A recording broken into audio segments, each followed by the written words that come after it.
I'm sorry. I wonder I'm how too you guys are my honest. friends. I didn't even need to do an inside check on that to tell it was a lie.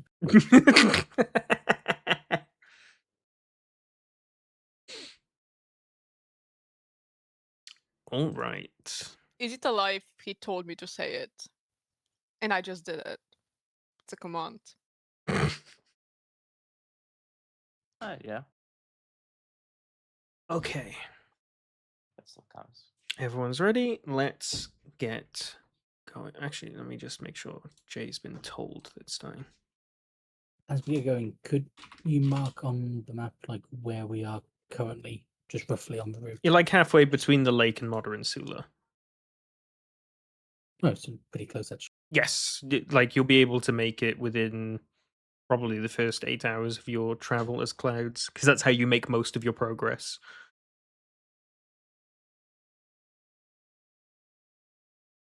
Okay, right. So let's go.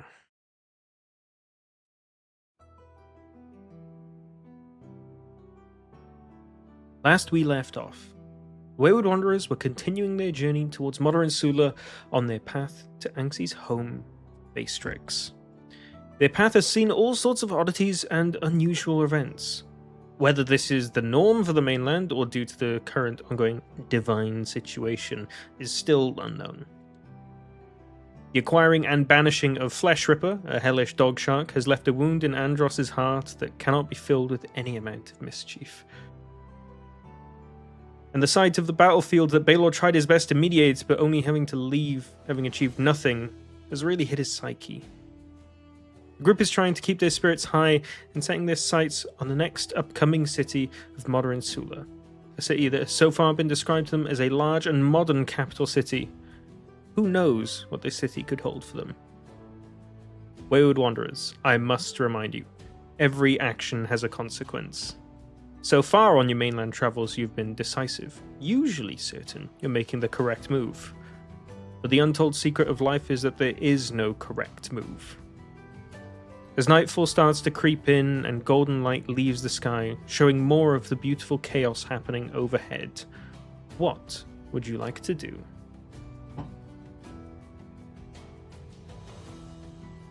You guys been thinking that we've done all of the correct moves?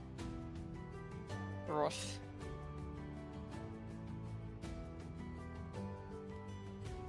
Yeah, so that's one way to start the session. Just throw shade at everybody. My character does think- not think that, no? I think we mostly did right moves until like It- the shark dog. It, it was a shade towards Dax's monologue, because I feel like there was some misinformation within it. Alright, we'll shade to the DM, that's always fine. It's us against him. So, where are we going? What's he gonna do? Kill me? Probably. So, currently on your path, which you've crudely scratched into the map that you bought from the sailor, you are halfway between the lake that you've just passed and Modern Sula itself. You are, by all means, very close. I'm sorry, but were we doing a long rest, or were we just walking Yes, there? It is. Nighttime is falling. There's the conversations people want to have. Anything you guys want to do? Sid would like to talk to his mum in private. Sure thing. Aubrey's been a bit distant as of late. She's been this way ever since you left Preston, which by now has been like 3-4-ish days. She's present whenever you talk to her, but her mind is often elsewhere when no one's directly interacting her. As the group sets up and makes a little campfire and prepares to settle down for the night, you find her again staring off vaguely towards the sky. Hey, Mum. Yes, DG, what is it? You doing alright? You're cold? You're nice and warm. Yes, sorry, honey. I'm just. My head's somewhere else. I've not been feeling too well these past few days. Mm. wanna you wanna talk about it? No, you can talk to me about anything. I know, DG. She pats your arm gently while still looking off in some other direction.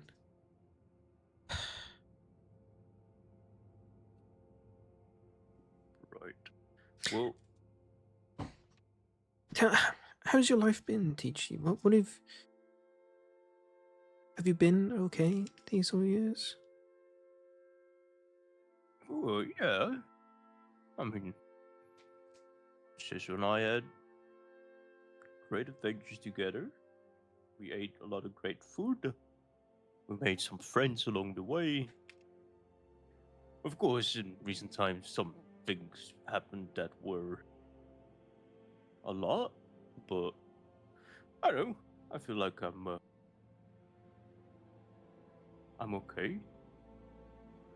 If you had the chance to start again, but somewhere completely different in a different time, different place, would you take it? Oh, you mean live the life? Basically, live another life. But then I wouldn't have met you again. I don't see why I would want to do that. I mean, I'm here with you now, Mom. I think it worked out pretty fine. Sure, I had to kill Dad and all, but You see a smile was creeping across her face steadily until you said that and it suddenly dropped off. Yes, DG, I know, thank you. I'm sorry, it was a silly question. no, it wasn't silly. I just don't really think about stuff like that, I just go forward. I just go forward.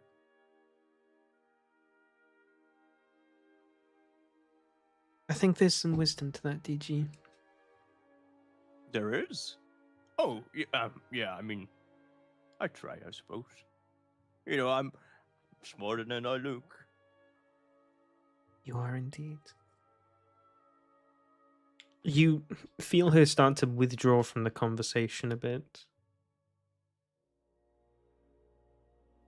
Right. Well, before we just go to bed, can I ask you a serious question? Of course, DG, what is it?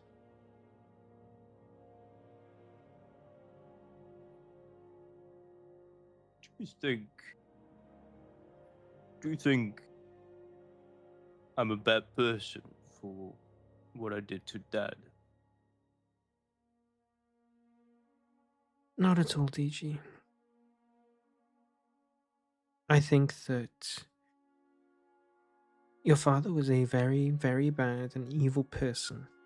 And I think that someday someone was going to put an end to him. The fact that it was you, I don't think really matters. Good. I just don't want to be like him, I want to be like you.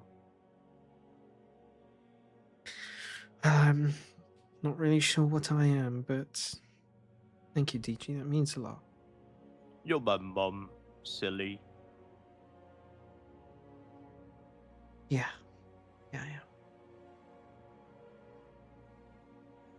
All right. I think I'm now gonna crawl up by the fire and catch some sleep, catch some shut eye. You do that, DG. We've got more traveling again tomorrow. Alrighty, alright. Good night, Mom. Good night. Come on, Cecil. Let's go. Let's get some sleep. Sizzle jumps off your shoulder for a second onto Aubrey's shoulder. You watch as she jumps a little initially, and you can see she looking from behind. He sort of looks up at her. She looks down at him. They lock eyes for a good few seconds. And he quickly nuzzles her neck and jumps back to you.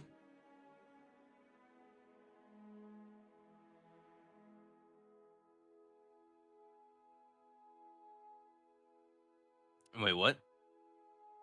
Okay, you're looking like I should respond to that. No, you don't have to. Oh, okay. All right.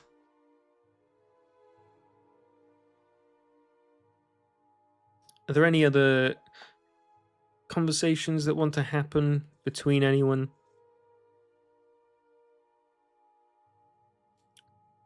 Randy's looking Well, I a can- little bit better, by the way. Not that much. He's still often drifting off and looking into space like Aubrey is, but it's more often now when you catch him off guard that he seems not as distraught anymore.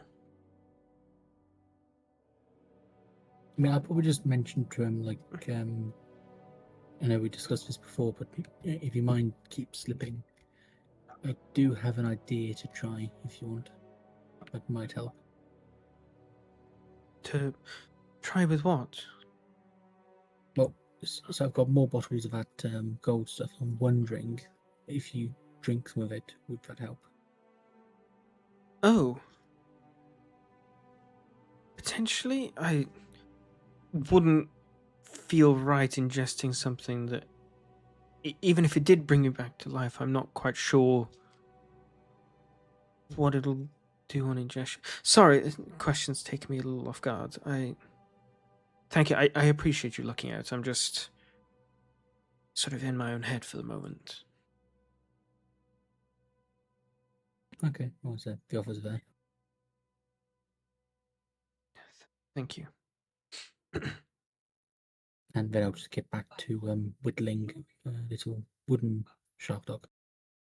Aww.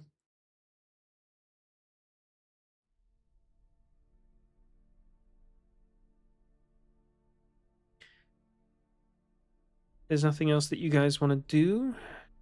Who's taking watch? I mean, I can I can- do the watch. Yeah, but it same here. sleeps. Okay. I can take one as well if needed, but did you say that you're gonna take one for the whole Oh, yeah, night? I mean, I can do the. My character doesn't need to sleep. I can go and watch all night. Okay. If you want to take watch as well, feel free. But I'll probably keep Andres company for a bit, since he does feel bad for making him get rid of his friend. So it would be like more of a suicide watch thing to make sure that no one's, having a hard time. I wouldn't worry about that. It'd be more if I try opening a portal to hell or something. I would be interested to see that happening, so perfect. Well, the rest of the group and everyone else tucks in for the night. And all you're left to do is gaze up at the sky overhead. You sort of see a tornado up in the sky, light green and moving across from horizon to horizon. You see lots of fragments and broken rocks up in the skies above, glinting with different bits of red and yellow. It is really it's like looking at chaos incarnate, in that it has no discernible rhyme or reason or any sort of order to it.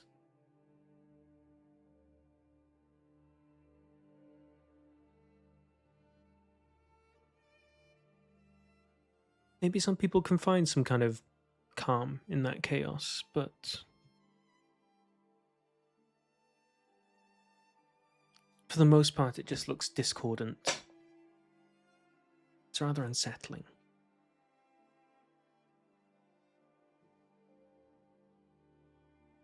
So, everyone is asleep bar Anxi and Andros. Both of you roll a perception check for me, please.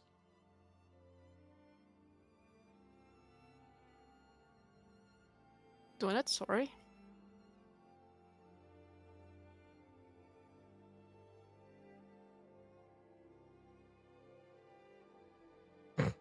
I'm gonna use lucky.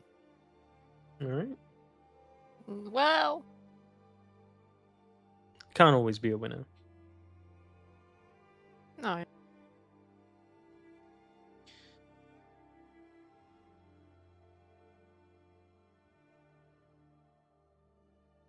As your watch starts, and the two of you just sit on either sides of the campfire, it's mostly just silence between the two of you, unless one of you wants to try and break it. I mean, I reckon that's most of the interactions between these two. And the silence continues on and into the night. You find it hard to not keep your eyes up in the sky. Mainly because, weirdly enough, that's become the bigger threat now than anything on the ground, but still, seeing all manner of different things quickly whiz across the sky, or little flashes of colour that disappear just as quickly.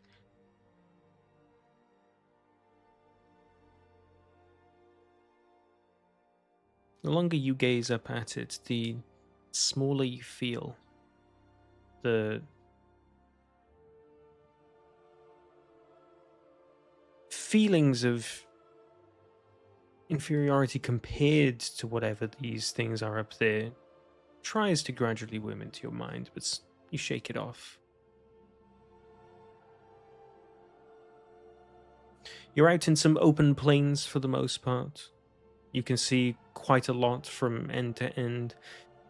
In fact, just on the horizon north of you, you can see just the tip of one of the mountains of the Zator mountain range.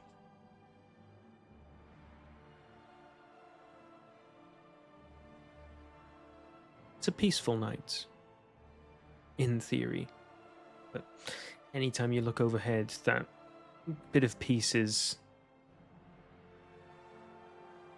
not quite there.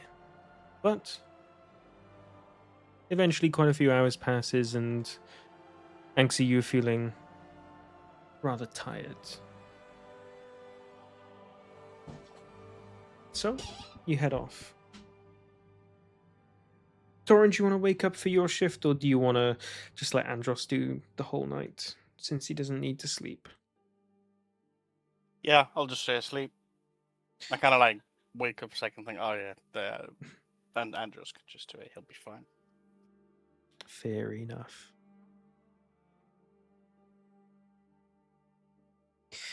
Andros, despite everything going on and finding yourself in completely new lands, you find your mind start to drift towards Relvik, the only place that you've known before this. Yes, there's all these new experiences and wonderful things, well, sometimes wonderful, sometimes terrifying, happening around you, but there's something about that cursed island. Something about it where your mind and soul feels in some way tethered to it, in a way that you don't feel like you can release yourself from it. Your return to it is inevitable, of course. Once you finish here, you'll have to go home. Given that the way that you parted from it, the way that whoever it was in that dreamscape spoke to you with such anger, makes you curious for whatever your return party will be like. But with that said and done, a full night's rest graces each and every one of you. Go ahead and press the long rest button.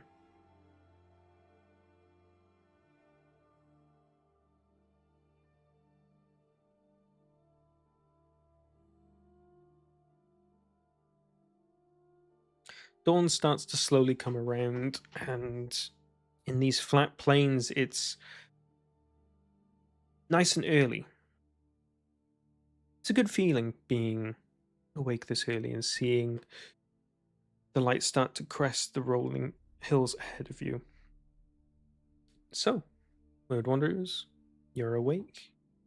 The day is yours. What would you like to do?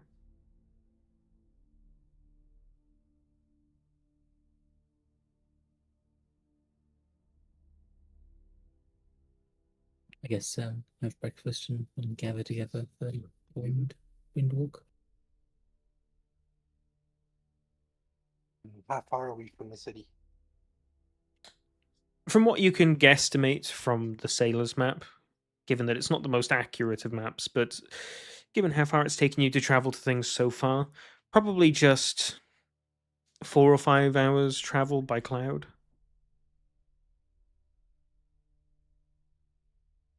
Okay, it does raise a question though. Do we want to land outside the city and walk in, or just fly in?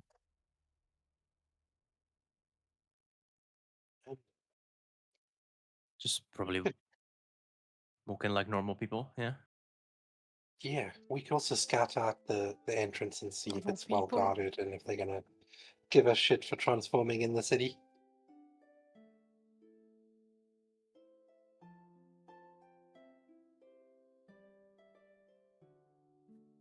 Yeah, I mean, if it's anything like Dragon's Rest, flying around might be easier. We could try out the front door.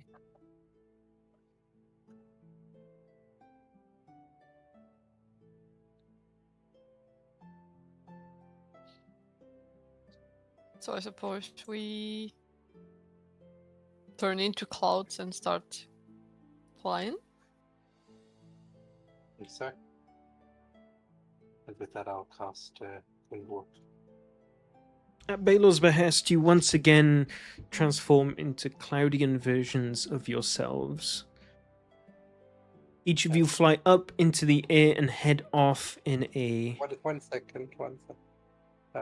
While we're transforming to clouds, Beta will turn to the group and goes, I'm really sorry that you had to see me kill those animals yesterday, or cause their death. I tried my best, but I couldn't get it done. I think you're too hard on yourself, Baelor. I don't think it was your fault. It was bound to happen. You were just there. Maybe, but I had the leaders in my hands and they killed each other in my hands, and that is my fault, so I just want to say I'm sorry. And before anybody gets a chance to respond, Beta will complete his transformation and fly out. You hear in your head telepathically, though. I hope you give yourself a bit more grace, or at least manage to live with the pain you're feeling based on what you experienced. I'm sure I will, but I think I need to spend more time with my circle to learn more about animal diplomacy. I'm sure these animals were a bit different from your typical ones. Let's not forget that the world has been upside down for the past weeks. Yeah, this is true, but I still feel I should have been able to do something at least. I'm sure you will be. I mean, I'm sure all of the experiences will bring you to be a better version of yourself, or at least make it easier for you to cope when something like this happens. I hope so, because this sucks. Yeah.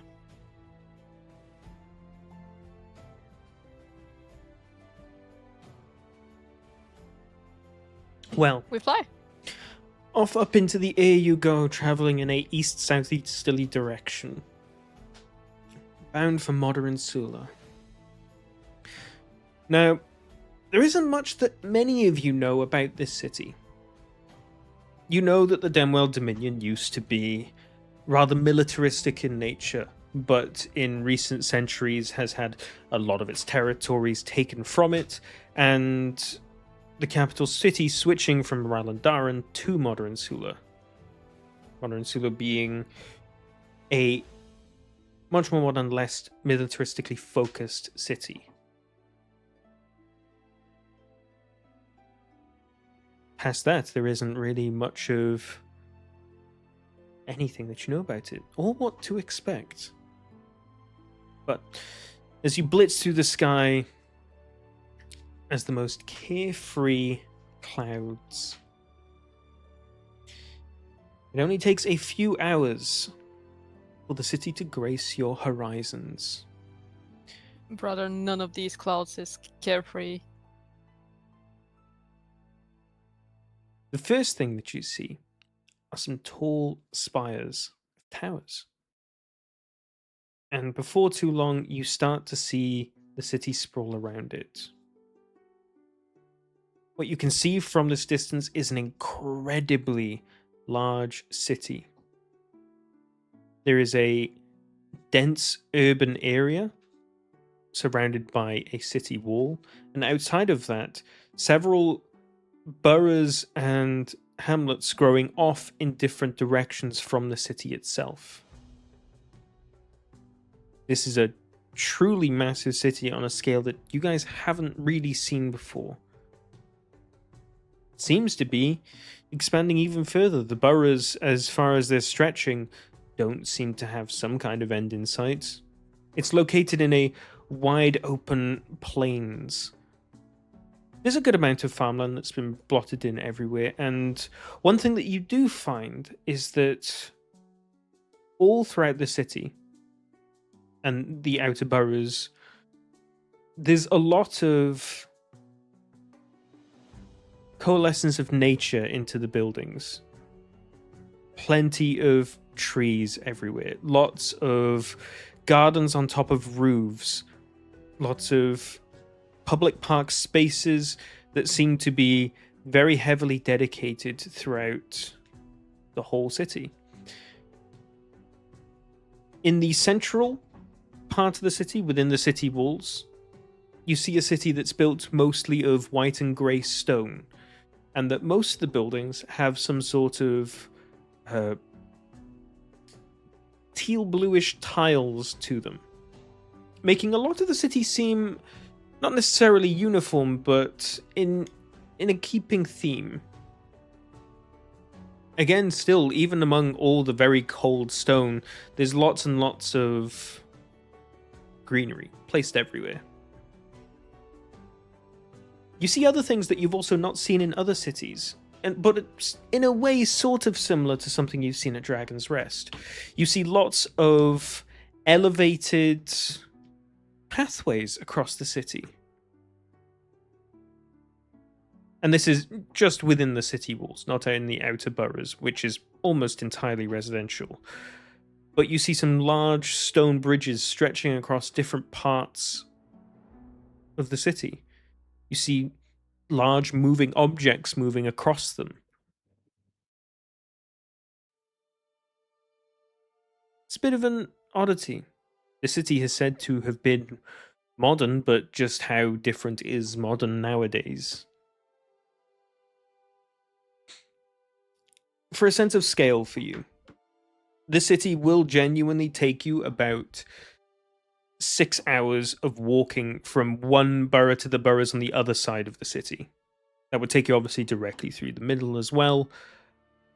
And among the outside, while there does seem to be quite a few centralized places in these boroughs and hamlets, it has a massive focus on residential. It's a lot of living space. A lot of people coming here to live.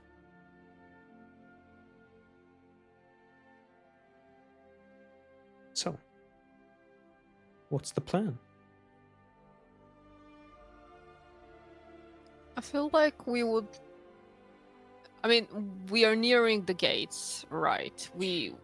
You're still not within a it good yet. far away from it. You've not even graced the outer boroughs yet. Can we? Well, when we get a bit closer, Can we perceive whether there's like guards, whether it would be easy to enter, like whether anything's like expected from us to do before entering? And when we maybe end up getting inside the town, I reckon we would be looking for either a market or a place where we can get a map or get a bit more information about the about the town. Fuck, you know. Yeah, I think the main thing is we don't want to land and walk through all the boroughs outside. We want to Yeah. land just before the intersection, like where it gets interesting, and then head ahead and find a market. Yeah. Okay. I mean, wait.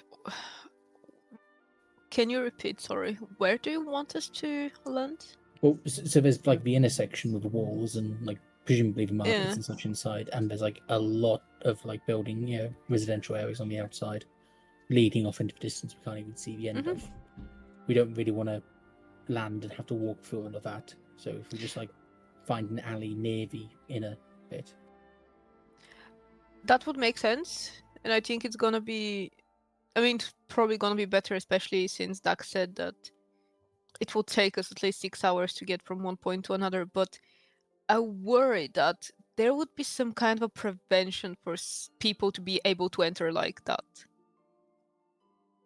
I mean, I think he may be on like the inner walls, but like the outer boroughs doesn't sound like reckon? there might be. Good try. Nothing stopping us. What's the worst that can happen, basically? For us to be stunned for a minute while someone's killing us? Fine. I mean, just have Scott transform or Cedric transform first. He can take the beating. Sure. Excuse me? I mean, you can like withstand hits for a minute, can't you? I guess. You Yeah, guess, yeah. Cedric, you're strong. Surely you can. I mean, technically, we can also transform in the air because, if I recall, the spell has a thing where you fall slowly to the ground, True. so we don't have to be like in like melee stabbing range. Does it? Yeah, I believe Pretty it sure it does. did. That's when the effect ends. Well, it would be ending if we decide to end it, right? Well, if you decide to end it, the spell's gone, but this is more like if the spell times out while you're in the air.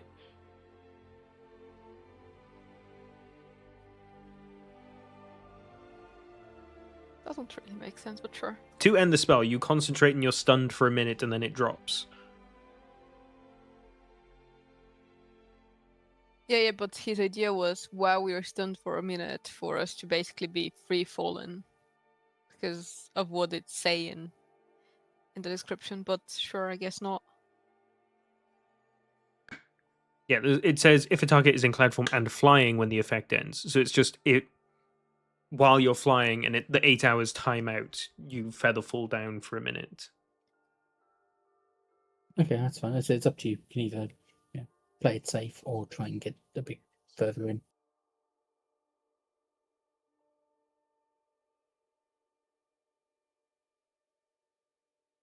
I mean, anyone opposing the idea of charging in as clouds?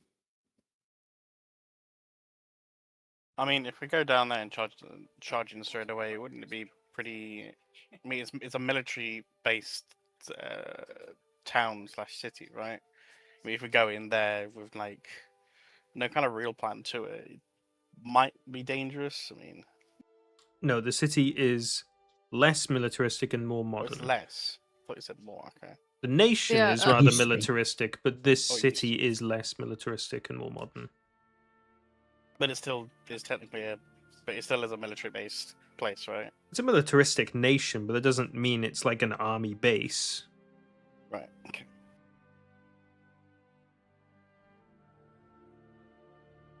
So let's charge in. I mean, if Yeah, anything, let's- if anything happens, I could just hide. So yeah, fuck it, let's go. You can't I for a say minute, we you're go. stunned. Fine. If this is a big city, well, it is a big city, right? There's a chance they've seen something like this before, and I would imagine they're fairly used to magic, at least to some degree. Yeah, it's a very modern city for accepting that sort of thing. Fuck around and find out, I reckon. Yeah.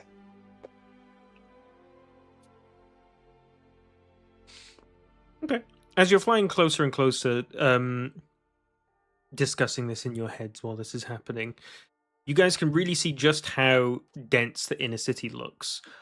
Buildings on top of buildings and pathways that are elevated and then pathways that are back down on the floor, and then even further taller bridges still with what looks just like large objects moving across them. You can't really make it out at a distance unless one of you wants to try and make some kind of perception check. I mean, that's something that Bedor and Zini would be definitely doing, right? Zinni's a bit distracted at the moment. She has advantage on perception, that's why. She's somehow wait. distracted. Did we leave Zinni T-posing back at the She's camp? T-posing, I guess. I mean, I would definitely want to check what's ahead of us. Baylor, do you want to make a perception check as well, since you're usually the group leader in place of Zinni? Wait, Zini's our group leader? I meant in like scout leads sort of thing.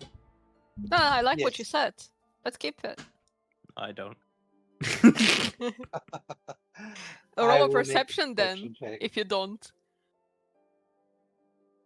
Cedric. Yeah, let me rage first and then do perception check. Yeah, go on, rage. No. I'm kidding. Can more of us do perception check, or is it just Baylor? I can do one. I can try to do one. Yeah, sure, Cord, you can do one. Whoa. Well, It's just always 10. Holy shit. well, So, on top of what I've described already, which is what Baylor is able to relay to you so far, there are some further details still that you can make out, Baylor. Though you're not exactly sure still really what it is, but you get a bit of a better focus on it than the rest of your group. The taller of the bridges and highways across the city, there are large moving objects across them, and there's several objects moving in tandem with each other. So they're moving at the same speed in the same direction along these upper bridgeways. The medium and lower down bridgeways, you can just about make out people walking across them, only because a couple of individuals decided to dress rather brightly today. But you get the sense that they're pathways for the citizens of the city. The outer boroughs as well, you do notice areas where there's bit nicer houses, more denser parts, and some, small markets and that. But these are still sort of like just mostly living areas, and you'd be hard pressed to find anything specific or exotic or anything outside of the daily norm in these outer boroughs. Big as this city is, you're not going to find a magic shop in every single small dwelling.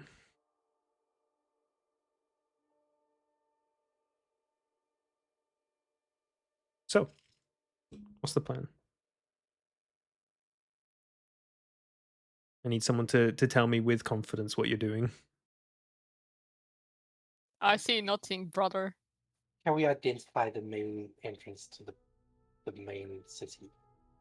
You are able to spot 3 entrances from where you are, only because the gates of the city are so large in comparison. They're just large, giant stone archways. The city walls themselves seem about 20-ish feet high, but from what you can tell, the buildings inside the city, even the ones close to the city wall, extend above that. This is a city that seems had its wall built a long time ago, and the people that are left inside the city wall with nowhere else to built up. But the outer boroughs, barely a floor or 2 of these buildings, because they're just much cheaper wooden buildings that are outside and popping up wherever. So I'm just confused as to how you're seeing this. 'Cause, I mean, I'm a cloud. I don't have eyes. there's all manner of different pathways you could take, although you're quite high up in the sky at the moment. You can't make out some exact specifics, but you see the arches of the gates that would lead you into the inner city if you want to take them, or you're still free to fly overhead and land inside. I don't think we should land inside the city. I think we should land near the gates of the city. Yeah, I mean, Logical. land near the gates, try to get in. If they don't let us in for some reason, we can just go back into clouds and fly over. Yeah, guys, can we True. just land in front of the fucking gate and just enter the city like normal people? I'm kind of Cedric. tired of this whole scheming and craziness, guys. We're like no one's gonna recognize us. It's fine. But Cedric, how do you see a gate? You're a cloud.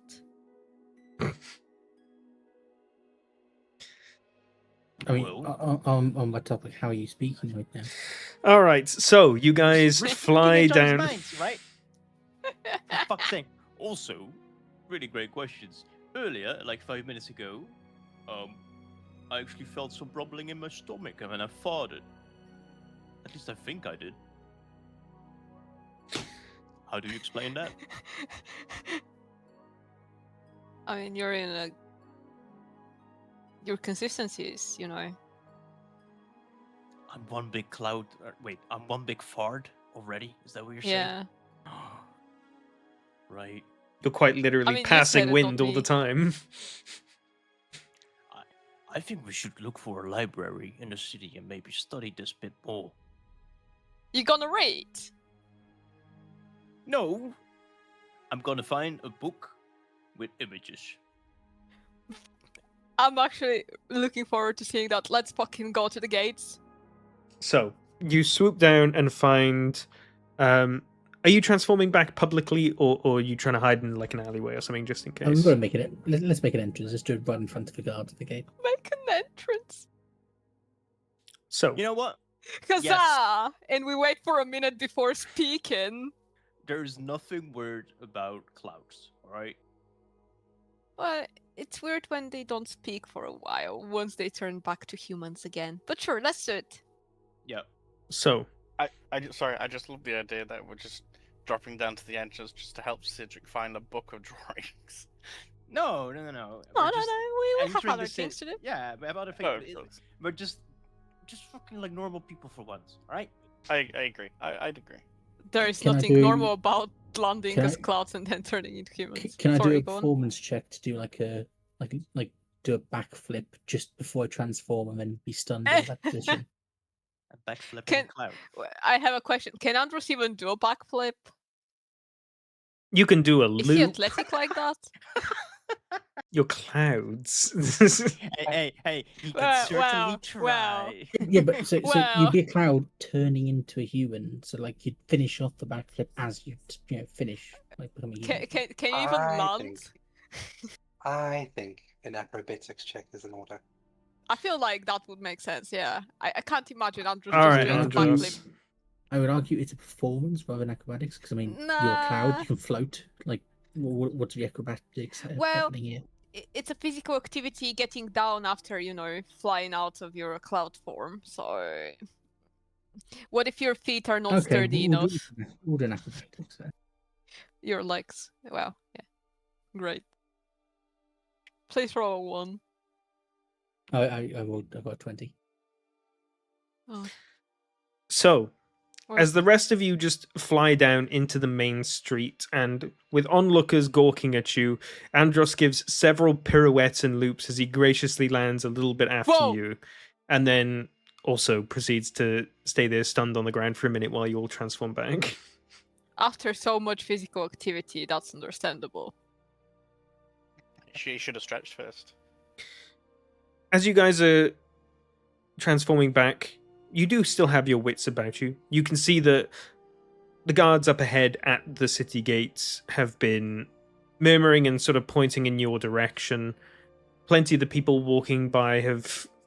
Some people stepped through you at one point and it felt really weird because you were half cloud, half person at that point. It sort of like messed you up Fun. for a bit. They apologized and walked on, and then from there, people have been walking around you. But eventually, you take your corporeal forms back, and you are once again yourselves. Well, that wasn't awkward at all. It seemed to me like It's this fine. isn't something new to them. It shouldn't be, right? Well, we landed inside of the gates, or if there's people walking around us, right? You're on the main street heading towards the gate. Oh, that's so fucking confusing. Okay, cool. Let's see if we're gonna be stopped, I guess. I mean, we can turn to clouds. Like, how are they going to stop us? True. Does it look like whenever people are entering the gates that they need to say something to the guards, or do they just They're go getting in looked without- up and down for sure. And there's a lot of people going in and out of these city gates at the moment. There isn't fully a queue because there's quite a lot of guards manning this station, but you can definitely see how if foot traffic happened to be a bit larger, it would start to generate quite the queue. But thankfully, there's enough guards that as people are coming, they're getting seen, and then a guard immediately has to jump to the next person. Plenty of the guards have been eyeing you up for a while because you made quite an entrance for yourselves. I'll just wave, like, awkwardly, as in, yeah, that happened.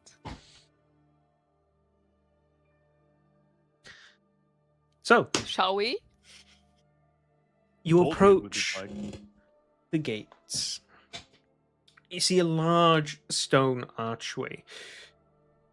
These walls are built with beautiful stone bricks. And now that you're here on the ground, you can see the odd guard walking across the top of the wall as well. You head on over towards the archway, and as you are reaching it, a guard is freed up and heads on over to you. It is a dwarven woman, shorter, a bit more stout, and looks you up and down. All right, what are you here for? Hello. We're just passing by before going back to my hometown. So, supplies, maybe sleep for a night, then go back on the road. All right. You, some adventuring type then? Saw what you did I over would there. say, Dead yeah. fancy. Oh, thank you. What's your Thanks. group name? Well, we're the Wayward Wanderers. Bit naff. Can't say I've heard it either. That's fair. All right. Yeah, to all you guys. That's the first. Cool. In you go. Sorry, before we go, Huh? do you know where we can buy a city map so we can easily get from one point to another? Oh, there's plenty of maps all over the city. You see them on little boards. Oh, lovely. Thank you. Have a good day. Just leave. She doesn't even look in your direction as you pass, so she's on to the next person to frisk them down. I just want to point out as we're going past, my cloak of billowing is, billowing And funnily on enough, top of as- my other cloak, which isn't. as you do, your cloak immediately stops billowing as you pass through the gate, No Oh. shot. and each of you becomes unattuned to your magical items. I No. just started manually blowing it as much as I can. That's bad, guys. And your windwalk spell Wait. has now been cancelled. Edros, your magical cloaks stopped magicking. Yeah. Odd. I mean, if I'm kind of glad we didn't try flying in. Actually, And well, Sid says this. He's like doing like quick movements, like he's about to like sprint. Yeah, guys, I think my ring ain't working anymore.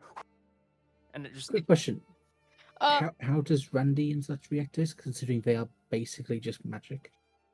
they're dead. Drop dead.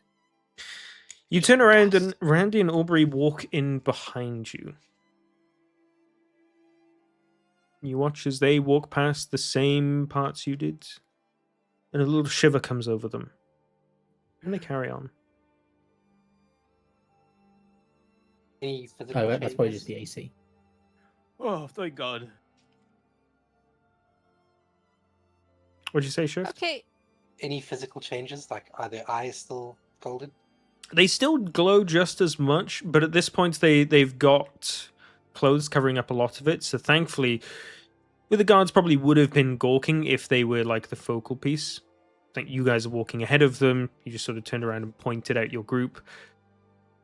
They're going relatively unseen for the most part, Right.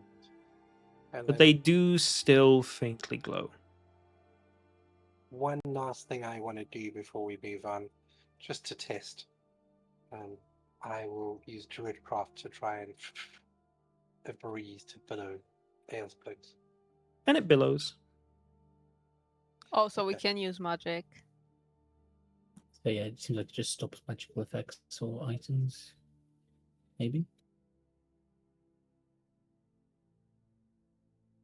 Maybe we can find out. I mean, it did drop the spell we had already on us. The spell that was cast I wonder on if it us. just cancels effects and unattunes anyone who goes through it. Like as we're going, I'm going to start trying to attune to my cloak again. It takes a short rest, so it's light activity, which when you're moving around in a town for the new time, not really going to count. Okay, fair enough. Okay, Can we you can do a ask at the piggyback magic from shop. Sid and rest on his shoulders and try and attune that way? Did Zinni have any magical items? That seems more like a Zinni thing to do. Zinni had a couple items, I believe. I think, yeah. I mean, I could just alter self and look like a really big Zinni and see if Sid notices. A guard on the other side of the on the other side of the gate sees you all looking rather perturbed at what's just happened to you and sort of like nods in your direction. You guys all right? Hello. We've never been here before, and we just noticed that some of our magical effects Yeah, just it's dropped. anti-magic field. You're all good once you Oh, come okay. in. It just cancels anything as you pass through. All good. We're on your way. Cool, thank you. Let's go get some food and attune back to our items. I feel like that's something we should do because my two friends that were on my neck right now are not together and I feel bad. Yeah, I mean, I need to give that cloak ability again. Like, I feel defenseless without it. So, you come on into the city, and it really is quite the sight. Lots of incredibly dense stone buildings with trees intermittently placed all throughout and keeping a good sense of greenery throughout the entire city. A lot of this stone is rather old, a lot of the paint in places is rather peeling, but as you look overhead, you see all manner of bridges and pathways.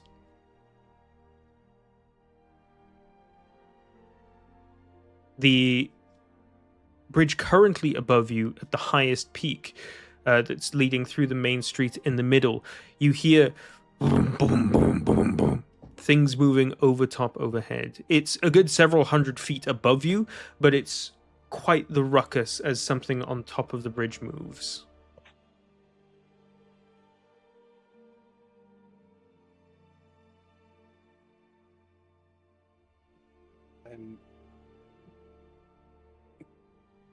When we look around, do we see any of these posted city maps? Yeah, there's a couple of billboards around that have just the city printed on it. It's really quite simply laid out. There's a couple of different quarters that are just labeled for particular areas. There's a residential up into the northwest and down to the southeast, and then there's a lot of public buildings, leisure places, and a good amount of shops. And some seem to be of decently high quality, as there's already on the maps a couple of pinned adverts for certain shops. Can we Okay. take them? It is pinned to the wooden board. It is like I a can big just- map. But yes, Guys, Anxie can just try- memorize it. I can just look at it. study it quickly and then I know what. Okay, so team. So first we get food as into our items. What do we do after? Go to a magic shop, library. What else? Probably worthwhile finding an inn as well. Yeah. At least taking note of where it was. Actually, might be worth checking like an area that makes weapons, like a blacksmith or something. You can do that as well. Cool. Anything else we want to do in this town?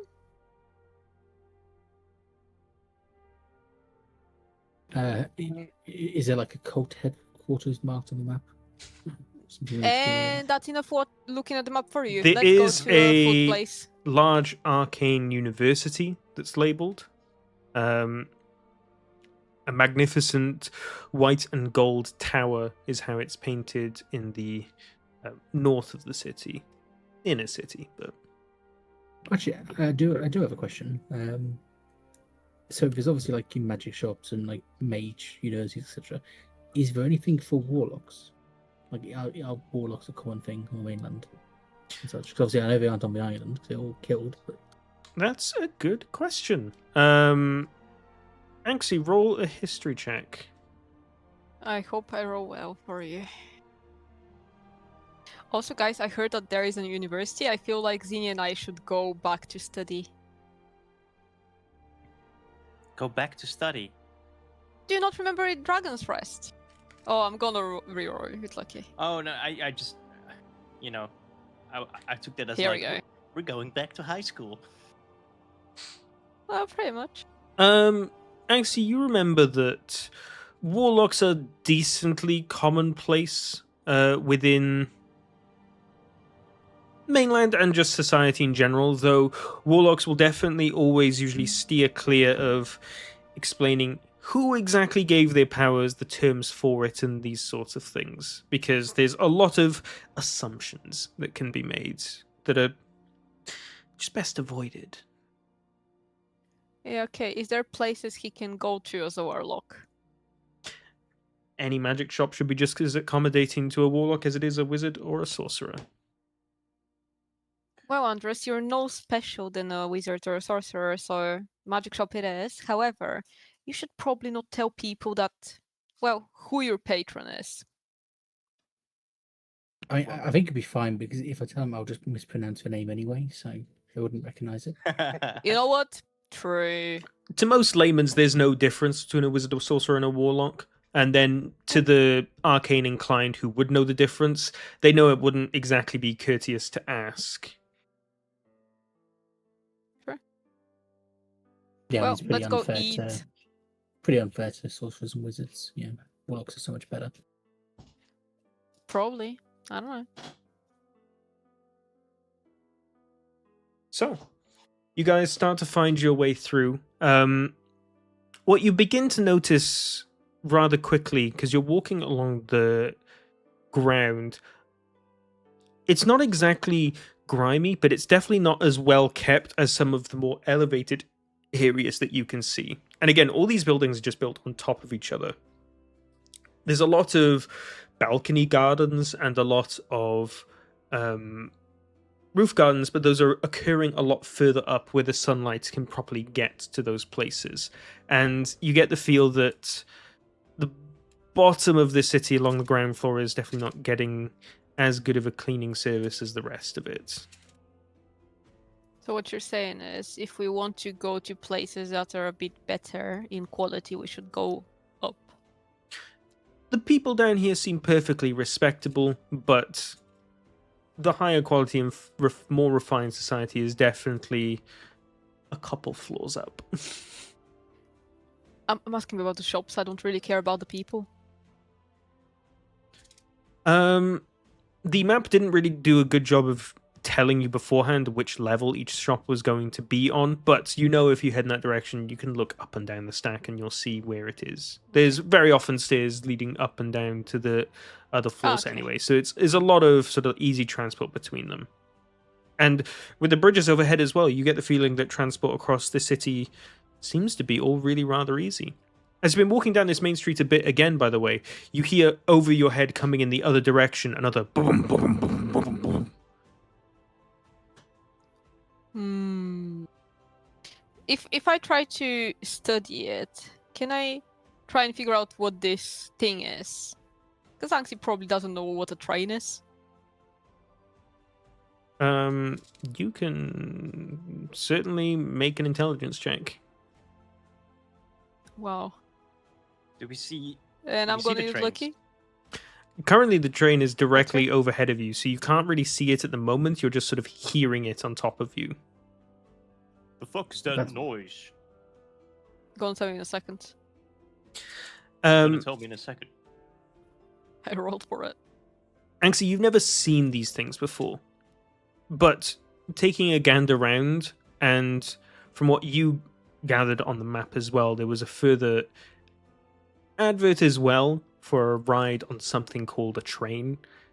You get the feeling that that's whatever's moving overhead. Okay, so it's the first time I see anything like this, but it appears that people are using it for traversing. So instead of being clouds like us earlier, they're using this thing that's making the noise above us. What's it called? I believe it's called a train. A train. We don't need to Yeah. train. We need to get moving. True, isn't it? Okay, let's go get food and then we can explore the train. Why is it called a train? I don't know, we can ask. Peculiar. So, you guys head up a floor because you catch the sight of a nice looking cafe. It's got all manner of greenery and one of those little cloth roofs out the front of it to accommodate a nice little seating area in front of it. And you sit down for a small little meal. Basically attuning to our stuff. Someone chuck me 2 gold. First person to do it, I don't care Oh. who. Guys, I forgot my wallet. I'll do it. I'll do it. Baylor pays fine. 2 gold for the meal. You guys have a pick of basically whatever you want. There's a lot of really nice sort of small sandwiches, various little desserts, and a light lunch meal. But you guys spend just over an hour here and take the time and can now reattune to any magic items that you wish. I would be. I mean, when I fully attune to the wallet, I would just open it and say, "Sorry, guys, anti-magic field," and then just. You hear a Basically. bunch of mumbling and then you just close it again. Yeah.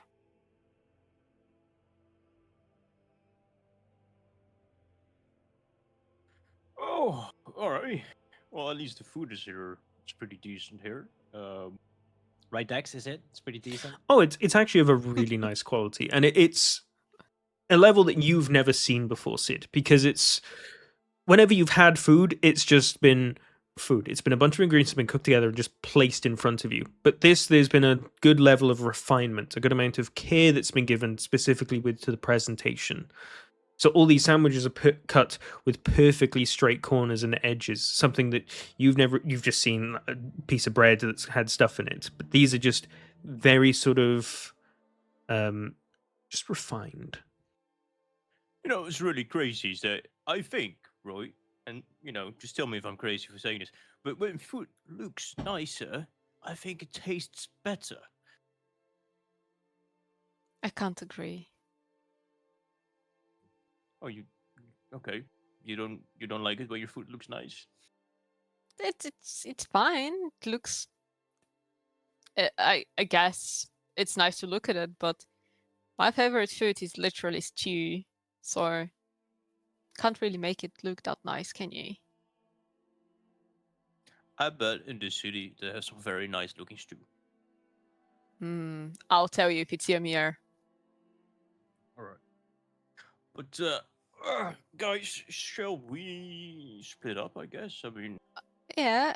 Split up. Okay, so who wants to go to a magic store? I want to go to the library. So you have Baylor and Anxi going to a magic store. Anyone else? I'm going to magic store as well. And But we I have don't put my Andres. hand up. My cloak just starts billowing. You guys aren't likely to be here for long. Let's just travel as a group. Yeah. Okay, let's try as okay. a group. Sid won't go to a library by himself. That's not. That would be so funny, though. No, would not be. And when we get to the library, we can stay outside. Just let him go in. Poor librarian. I'm gonna go in with Cedric. Help him read. Yeah, guys, just keep an eye out for any magical items that could work in my favor. You're like we're coming with bringing us, the- Cedric. Gets you into something. Oh, so after. Okay, sorry. So Yeah. after we go to the library, and then it's you and I. Yeah. Got it. So we go Thank to the you. library, then we can maybe separate and go to the library. Well, we go to the magic store, then we separate. I can come with you to read. The rest Yes. can go to a blacksmith or a weapon master or whatever the fuck. Sounds good? Yup. Let's do that. Magic store. So, Maybe train first. you head towards a direction where it was labeled on the map as being magic store. It didn't tell you the name of it, but you know you're heading in the right direction. Do you want to attempt to take one of the trains? I feel like it might be fun. I mean, when in Rome. Where's Rome? Do we know how to take one of the trains, or are we just going to try latching onto it as it goes past? So they're We on can the ask- they're on the higher pathways. There aren't many buildings that reach to that height. There are some that go over it, but it's generally the higher up bridges. But there's very easy traversal up to them. A lot of stairs, and in fact, even as you were coming up to one of the signs that led to train, you find a small, not small, sorry, next to one of the pillars of the bridge that comes down to the floor, you see a large tube that goes all the way up to the top A tube. that has some sort of slit down the front of it that seems to be some kind of entrance. door. Do you see like where we can buy tickets from? Anything? You don't, but there is a rather large button on the tube. Do we see people around it? Anyone? There's a lot of people coming and going, but people aren't really paying it any mind. How big is the tube again? Sorry. It's like probably like 10 feet wide. Pretty Okay, huge. I'm just going to step into it and press a button. You can't step into it yet, but you press the button on the front of it, and Oh, okay. you hear some sort of gentle, low whirring. And you hear... The doors open, and you see a platform inside. Whoa. Guess we enter. Okay. You all go inside. Randy's looking absolutely marveling at everything that he sees here. This is all like an entirely new world. To Aubrey as well, but she's just a little bit less impressed, personally. But you all step in, and you see 3 different buttons, just labeled 1, 2, 3. Nothing. Like no words around these buttons. Mm-mm. Any Cowards. symbols or... The buttons are numbered I- 1, 2, 3, but that's it. Don't Can I- click can I- anything. Can I press all No. 3? No magical no, voices no. going mind the gap or anything like that. I hear Anxious projection. I'm just going to click all 3. Ah, you monkey. Do I see people around us? Can I ask someone for help? There's all manner of people in the street, and you can flag someone down very easily. Okay, what happens when Andros clicks all 3 buttons at the same time? So as soon as you start to try to flag someone down, the doors close as Andros has pressed all 3 buttons, and you hear whirring, and then You guys start to move upwards. The platform is moving and carrying you up. Okay, so it's levels, elevation, cool. You clicked all 3 buttons. After the first 10 feet, the part in front of you opens up to glass, and you can see the city starting to look lower beneath your feet. Well, the ground floor at least. You're still riding high with the rest of the floors of the city. And before too long, the doors open to a bridge and a pathway out in some other direction. Nobody's there. 5-ish seconds later, the doors close again and heads back up. Okay, so it's an elevator and he's just clicked all the buttons.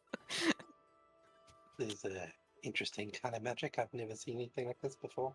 After another 15-ish seconds, the doors open again. You see a lot more of the sky now and of the city out in front of you. You're probably like 50 feet high in the sky. Well, not off the ground, not in the sky, obviously. But you just find like another path. And it's not like a bridge. It's more like just another street level. There's still plenty of potted plants. There's a guardrail, of course, to stop people from falling off easily. But it's just, you look out and you can see what is just effectively like another street. On the other side of the main street, you see an entire pathway to walk around. You see storefronts. You see all manner of just people's houses. It's an entire city. Doors close again and woof, you go up. And as this point, once you reach the top floor... Sorry, yeah, go ahead. So quick one. As I see the railing and such, and us being pretty high up, I just like whisper to Banksy, like, keep an eye on Randy, I guess. Okay. Jesus. As you get to what you establish now is going to be the top floor, you hear doors opening, but the glass in front of you doesn't move. Because behind you, there's a set of doors that have opened. Oh, right. Should we go here? Seems like the top level. Maybe, there's cool shops here. You are now mean, at a I point just- where there's almost no buildings at your level. You see a couple off out in different levels, but this is the highest bridge level. And it looks sort of like a more modern road. You see a stone pathway along the edge with a guardrail, but in the middle there's a sort of indenture in the bridge where there's just a very cold black surface with some grooves running through the middle of it in a straight line. That seems interesting. No I mean, people?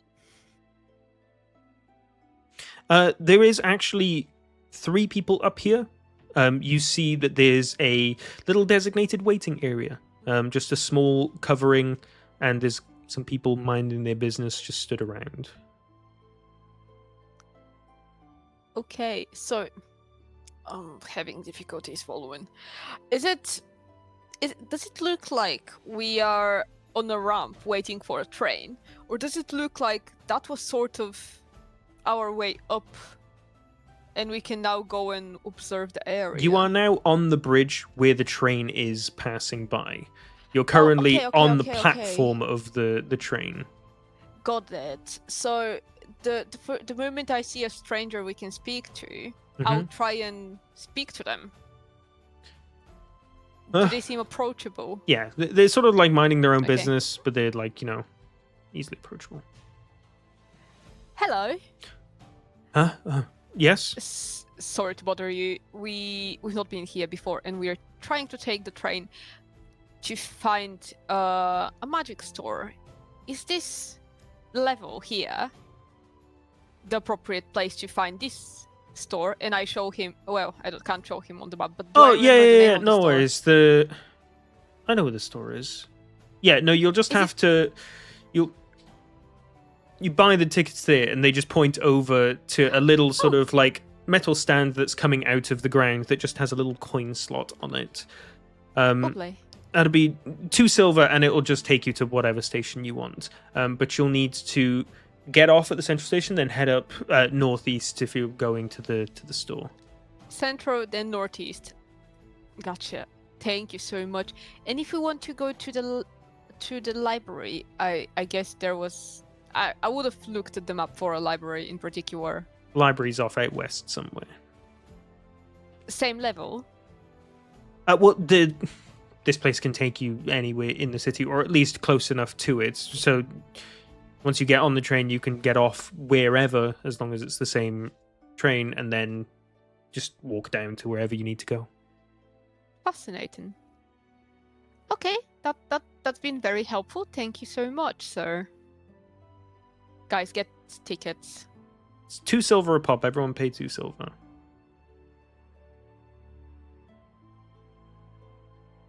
Done. And then we try to catch the train. How much silver's in the gold? 10. 10. Are we going to do this every single time money comes up? Yeah. Yeah, just making it. I'm going to take my boot off to get the knife first.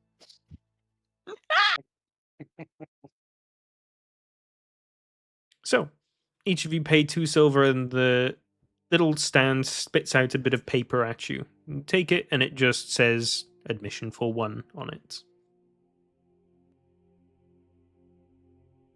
And then we catch the train to Central, then Northwest. About the time that each of you have finally finished faffing around with your tickets, you see a lot of the 3 people that are here. They start to look in the direction down the bridge, and you see coming towards you a train. It's a sort of large metal-ish box that has some windows up the top of it, and attached to it are several little compartments that have seating areas in them. You guys happen to be stood around the front of the platform, so the train does stop in front of you. What is I'm going to call it engine carriage, but obviously in universe it's not quite as such, because as the first carriage comes up, what you guys see when you have a peek inside, there is a small little platform in the top of the carriage, and then in the bulk of the carriage at the bottom, you see a large stone golem that has its hand wrapped around a crank. And as it's coming to a stop, you see that it's pushing the crank around. It just starts slowing down, and eventually, as it stops, the train comes to a stop as well. Doors open on the carriages. Few people get off. Few people get on, yourselves included. Wait, stone golems can do that? No. I feel like I wasted my ones then. Yeah, just had them hitting some mages. Fuck. Doesn't take too long for the doors to close, and you hear some as the golem starts to crank on the crank again, and the train starts to pick up and move forward. You get a perfect vista over the city at this point, and it's genuinely a really beautiful city. Now that you're a lot higher up, the city is a lot more green than it is grey and blue, because you're seeing a lot of the rooftop gardens that you wouldn't have done before. You can actually see on top of the buildings now, because there was just buildings on top of buildings. But all these gardens are really well taken care of. There's a couple that you see that are falling a bit into disrepair, but there's a lot of rooftop gardens, there's a lot of balcony gardens, and there's just anytime there's any kind of walking space, you see a lot of trees, a lot of bushes and shrubberies, a lot of open grassy areas where space can allow it. But it's genuinely just a really nice sight to take in.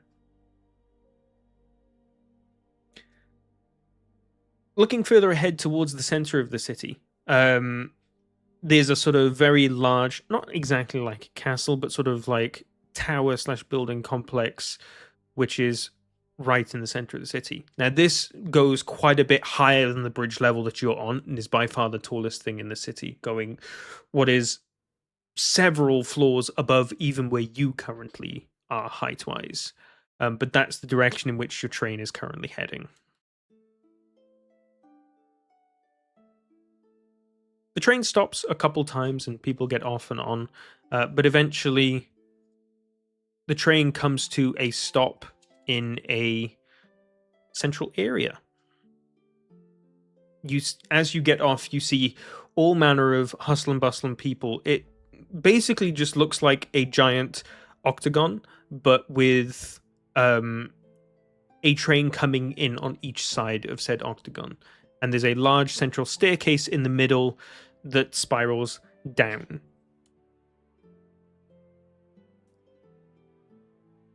So where is it that you're going, Anxie? Well, we were told that the magic store is northwest once we get to the general area. Okay. Following those directions, you navigate yourself to the quadrant of the octagon that's heading out in that direction. What you notice with these trains is that they don't ever turn. There's just sort of straight lines heading out towards the end of the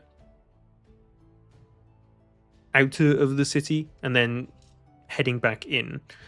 What you do see as well, now that you've had a good chance to take a look at them all, is that the trains have one of these carriages with the earth golems in it on either end of the train, likely to pull in each direction. As the train doesn't ever turn around, it heads out in a straight line and then basically reverses back to central. So, paying another 2 silver, everyone, you head out on the northwestern line and you head out. I love public transport in my D&D. I hate that he uses silver. I'm just not here thinking gold. No, it's good. It's good for our pockets. We can afford train.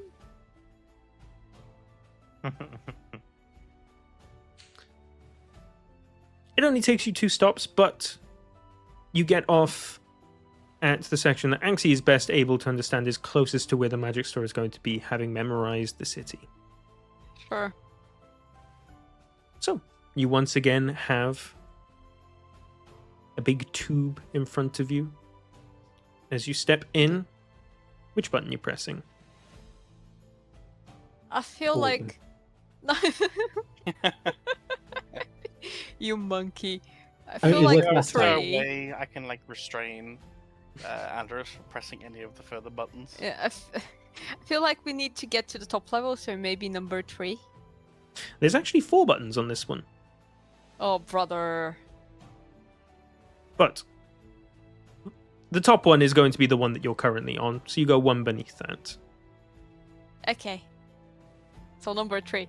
So, you press number 3, the doors close, and you all head down. You come to a very, very nice section of area. The grey stone here seems a lot more polished. It's much more closer to white, a lot better taken care of.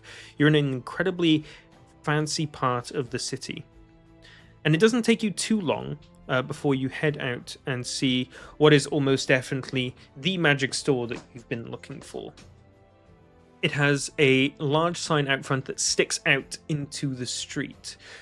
The symbol that is on it is a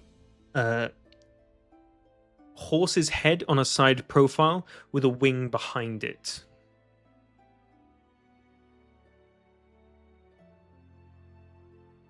As you come to the front of the store, you also see the store's name for the first time, and you get a feeling you know why the store's name wasn't written anywhere, because it's in a different language. What language can we recognize that? Roll an intelligence check, Anxie. Okay.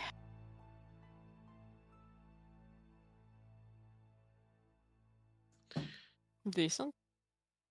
What's your history bonus again? 3. I should have asked for a history, but we'll take that roll. So you're up to 25. It's the same if I'm doing an intelligence or history. You have proficiency in history, don't you? No, it's the same +3. So it would be the actual same. 22. What? No, because if you're doing a history check and you have proficiency in history, you get the I'm plus not 3. proficient. Oh, okay, right. Never mind then. So it's 22. No. You don't know the language, but you have seen it before.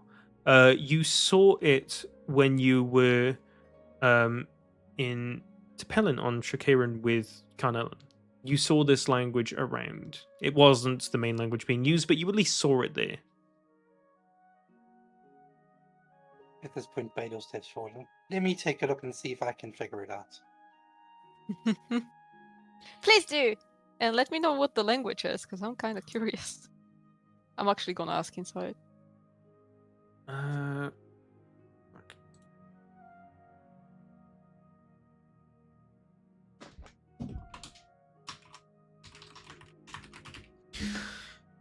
You find a lower down sign that's closer to the door that you run your hand across and read. This language is Common Celestial. Not quite Celestial, but it's Common Celestial. Wait, Randy, can you read that? Huh? No, I have no idea what that says. Okay, cool. What about the dude in your locker? Make him look at it. I don't wanna interrupt them. Which dude? Baylor, this is what the name says. Please try and read it out for the group. Is it scary? Is it horsing around? No. Le Pegasi Mishant. Le Pegasi... what? Mishant. Meshant. Oh, is it a French magic store? Have they agreed That's, to leave? yeah, that sounds very. So fancy in here.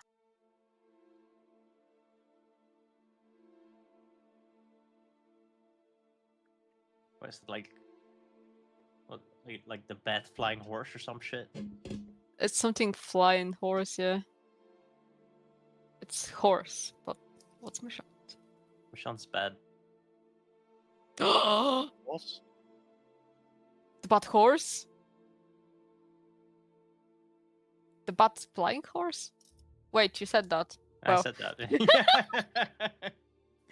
You know, I Sure, heard no, it. you came of it. No, I yeah, recognized it, and I was like, oh, cool, Oh, it's let's go. something you could say in your character. I can't, so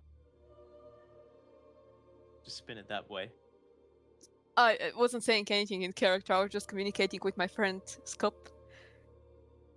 Learning about French.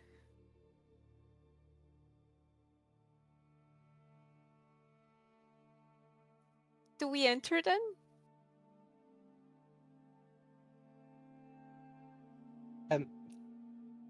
With the comprehend language, though, I should be able to get that in common as well, right? With comprehend languages, you can. It is the Wicked Pegasus. The wicked Pegasus. Yeah, the bat flying horse. There you go. Nailed it. Same thing, right? That's actually exactly it. It It- is! Is the bad like in terms of like morality, like it's an evil flying horse, or is it just a very bad at flying? Well, it's wicked, it's not bad, so technically... It'd be bad for him to fly. Guys, we're overthinking that shit, right? We should Yeah. enter. Yeah, In Dutch, just the it's soul name. more like yeah. If you translate it to English 101, I think it's wicked. Doesn't matter, Skip. You translated it perfectly to us. It's I official. swear to God, though, if the person in the shop who's selling the stuff is like a really snobby French person, It is gonna be a will be. really snobby rich person, French person. Jesus, can we go in? If it's gonna be a snobby French rabbit, that might be bad. or maybe it's a rabbit family who we killed in the Great War. Great Mouse versus Bunny War.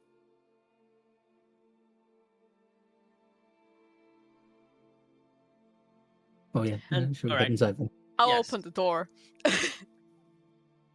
You open the door, and immediately you're greeted by a gentle gust of wind that slightly glitters and sparkles as it flies towards you. You smell the faintest smell of high altitude air. It's very peculiar how it smells like a mountaintop breeze. But just as quickly as the breeze comes, it goes immediately, and you're just left with an open door into a store.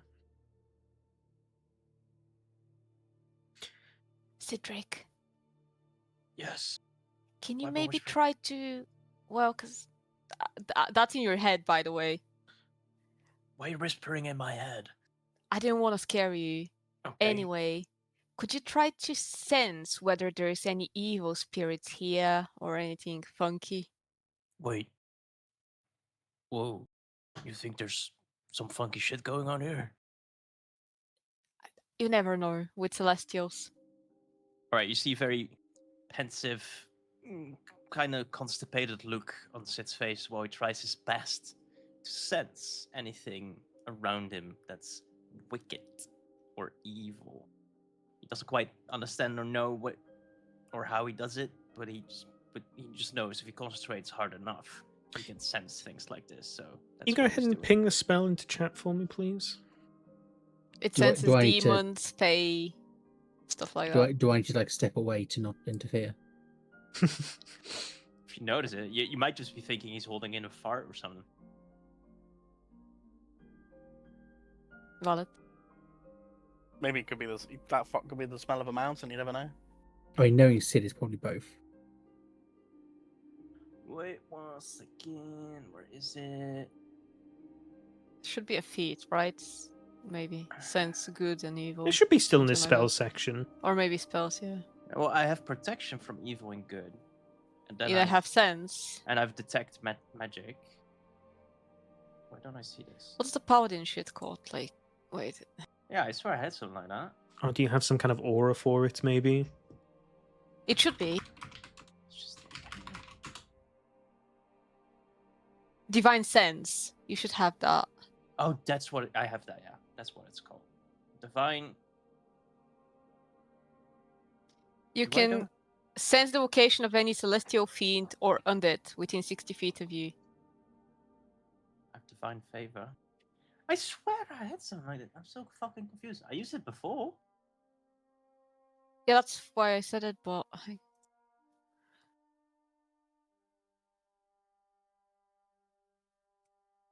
it's a free spell plus is awkward. feature. Should be a feat. Where did it go? It's a bonus action, so it may be on the front of your screen in the combat section, even if you scroll down. I read it to you, Dax. Like, Yeah, can we can see just- what it is, so that's fine. I know what it is now. I've got it up on my screen as well. So, Sid, you use this for the next 10 minutes. You can know the location of those creature types. So, you guys walking in? Yeah. Yeah. Might as well. You head on in, and it's a relatively small shop, actually, but adorned all along the walls and along the glass casings, there's a lot of curtains of royal blue with sparkled stars across them. The whole air has a very sort of like antique feeling to it. Not in that it all feels old, but it all feels very delicate, very refined, very carefully crafted. You see a lot of display cabinets with different items and different sort of pedestals where there are these things. You don't see anyone in the shop.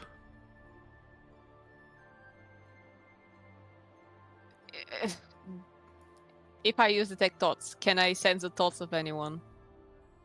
Can it be used to detect people you can't see? Yeah.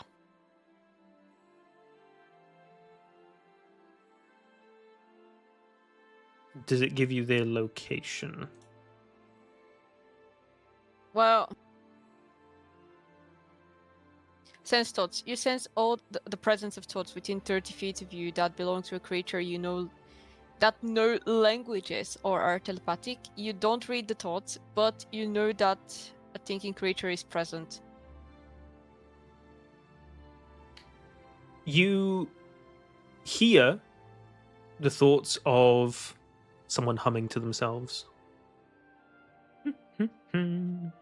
I just look. Is there like a bell on the counter or anything like that? There is not. Would I be able to speak telepathically to them? You need to have visual to open pathways for communications.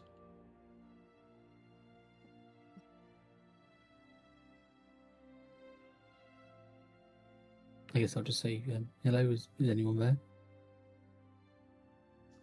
Oh! You hear a small, delicate voice, and walking out from behind one of the displays. Reason you didn't see them before is because they were not tall enough to peek over the displays. You see a small child with light blonde tousled hair, walking barefoot with a white t-shirt and some blue denim dungarees. They walk out into the main little pathway of the shop that leads to the front desk out from one of the display cabinets, and they look over to your group. Ah, bonjour. Welcome to Le Pegas Méchant. Je suis Arnaud. How can I help you? Hello. Well, we are looking for some magic items, and your store looks rather promising, so can we maybe look at your catalog or anything? Merci, my good lady. Thank you for the compliment. Yes, absolutely. You can take a look around. My place is yours to peruse. What the fuck do we see? You see just this little kid looking around and just starts walking back to the desk. You follow him, passing by. You see all manner of different items. One thing that picks up your fancy straight away, Baylor, is that you see just a bucket of night vision goggles. They're listed as being 10 gold a pop, and I want one. you go ahead and pick one up. Anyone else want any? I think Baylor wants one as well, so pick him up one as well. I'll buy 2 of them. We'll spend 20 gold for them. Okay. Cedric, you sense something. Over on the left wall of the store, there are 2 incredibly ornate, dangerous-looking spears that are crossed. One of them, using your divine sense, you can feel is a celestial.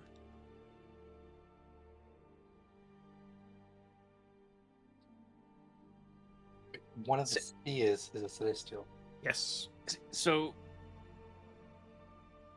what is kind of happening while you guys are, like you're doing your own thing? Of course, probably looking at the goggles and stuff. Sid is like looking at these spears, especially that one that just gives him a funny feeling, and he just stares at it for a little bit, and then he approaches it, and he's like, and he touches it with his finger. Nothing happens. See if anything happens. As you're closer to these 2 spears now, the best way that I can describe them, the one that you're looking at has a mostly white color scheme, has plenty of porcelain looking throughout it, and some streaks of a very pale blue. The other is of a very dark black with some streaking onyx throughout it, and at the tip has some red tips to the blades. It's the pale one, the Mhm. pretty one, the holy looking one that gives the celestial vibe. Yes. Huh.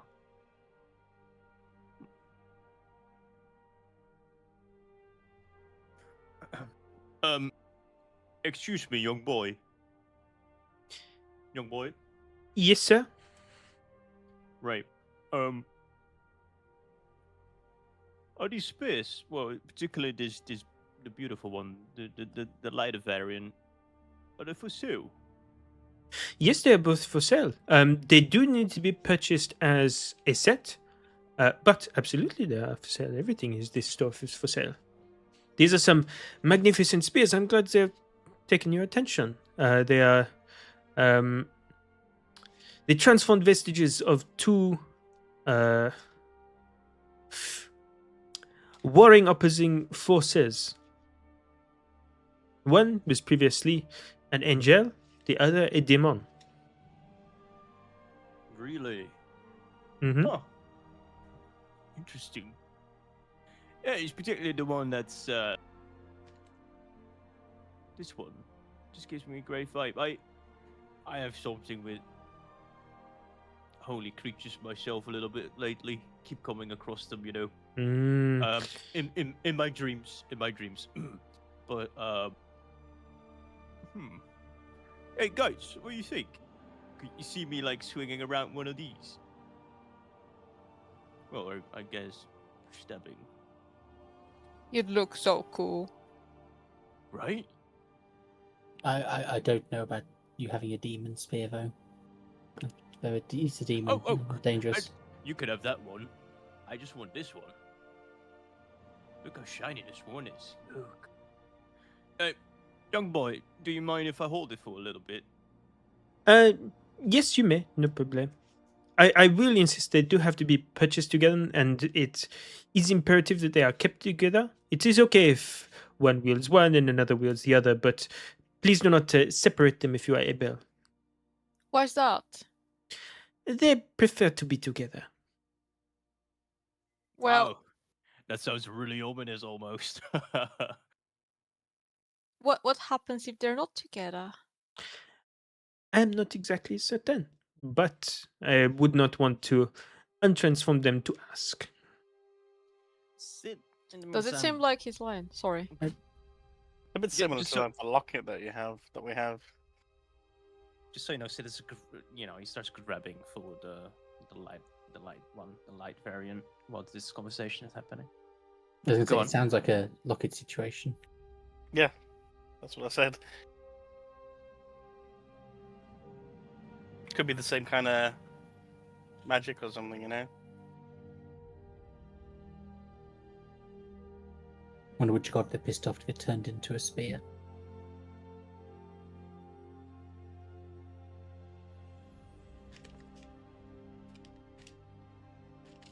So, while having this spear in my hands, how's the balance? How does it feel? The moment I- you I- pick it up, it feels lighter than it looks. You give it a couple of cursory swings, and one thing that you notice immediately is that the weight changes at the exact time you need it to. You throw a couple of practice swings and a couple of practice stabs, and as you are going to move it and stab or to slice at something, that's when the tip of it starts to get a bit heavier and it pulls and swings harder. And I do believe I have. Do I have weapon mastery for spears? How does that work? You don't currently, but you can change it out on a short rest, so it's not an issue. Oh, okay, good. And you can still use it. It just means that you don't get to use this spear-specific extra ability. You know how in Baldur's Gate, like some weapons have like a pommel. It's just like that little ability. You can still Yeah, use the it X completely. as cleave. Or Yeah, something. exactly. Yeah. Okay. Yeah, no, like Sid is having a blast, just stabbing, waving. He even does some fancy moves. Because, as you might imagine, Sid played around with any type of weapon that gets swung around. Especially, just think about him living in the forest for a long time, practicing twigs or sticks, or like any kid does, really, growing up. So I do think he. I mean, unless you want me to roll for something, I do think he looks quite like he knows what he's doing. My goodness, sir, you used them with The utmost grace, like they were practically made for you. I do have a interesting feeling about this spear. I felt like it caught to me. Not the other one though, but yeah, they come in a set, I guess. But this one is speaking to me for sure. Young boy, how much? Both the spears together will go for 10,000.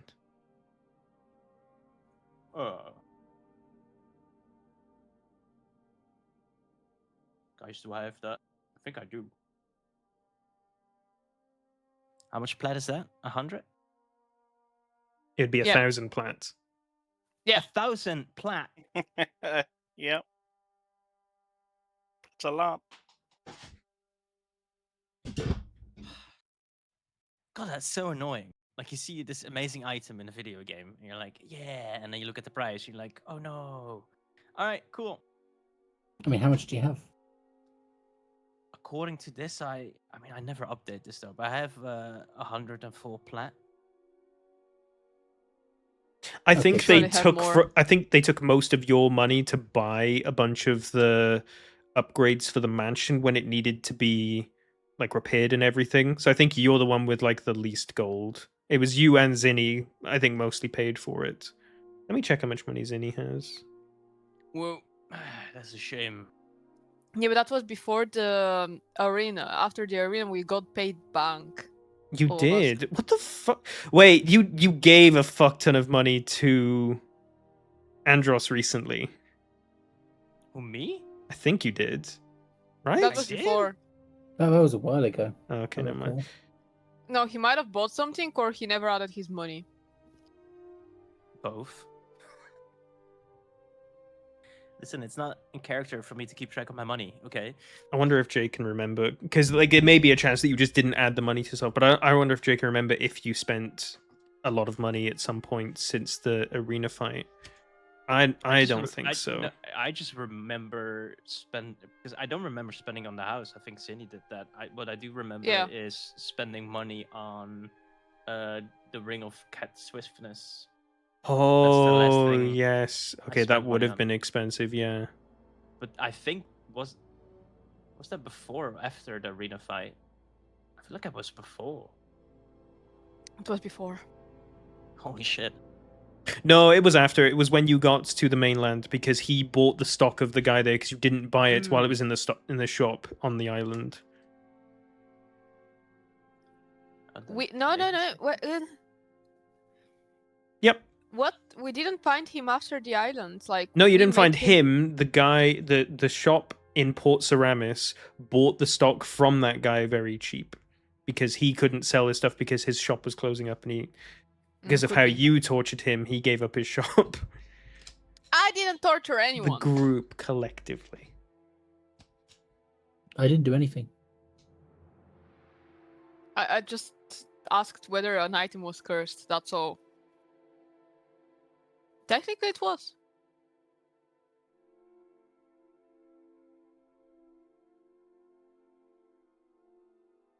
So I might be, depending on if there's anything I want to buy, I might be willing to lend you some gold. Okay. Well, It depends on. young boy, I'll put this. I guess I'll put this back for now. I really feel like it's calling to me, but I'll bear back 2 minutes.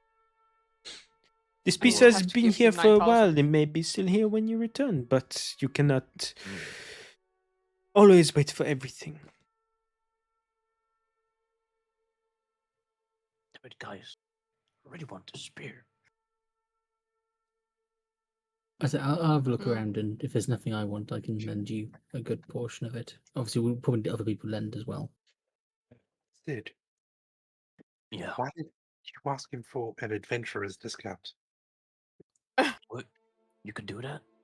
I don't know, but it's worth a try. You can try. Young boy. Mm-hmm. So, I have a really nice feeling about this spear. And I was just wondering, as an adventurer that I am from the Wayward Wanderers, I don't know if you ever heard of us, but adventures discount. Would that maybe be Friends of something you're familiar Cornellum. with? Friends of associates of He might Cornellum? have pull. I mean, they're mainly friends with him. I just know him. I've met him a couple times. You watch as the little boy lightly giggles to himself. Not real. No, unfortunately, I'm not able to offer any adventure-specific discounts. If you may be willing to haggle if this was part of a bigger purchase, then maybe I can offer some kind of discount. I'm always happy to see stock be moving, and especially into hands where it'll be getting used rather than being locked away in some nice golden cabinet forever. But you still have to make it worth my while, mon ami. Right. Mon ami. We'll get back to you. We'll browse a bit more, and then we'll get back to you. Thank you. Quick Wait. question. Do you buy stuff off people? I might be partial to it. We'll be offering some partial exchange as well. As long as my books are level at the end of the day, I'm okay. Okay. Can I like nudge Anxie to? Yeah. Ask her to talk into my head so I can talk without being heard. I'm not selling the walk-it.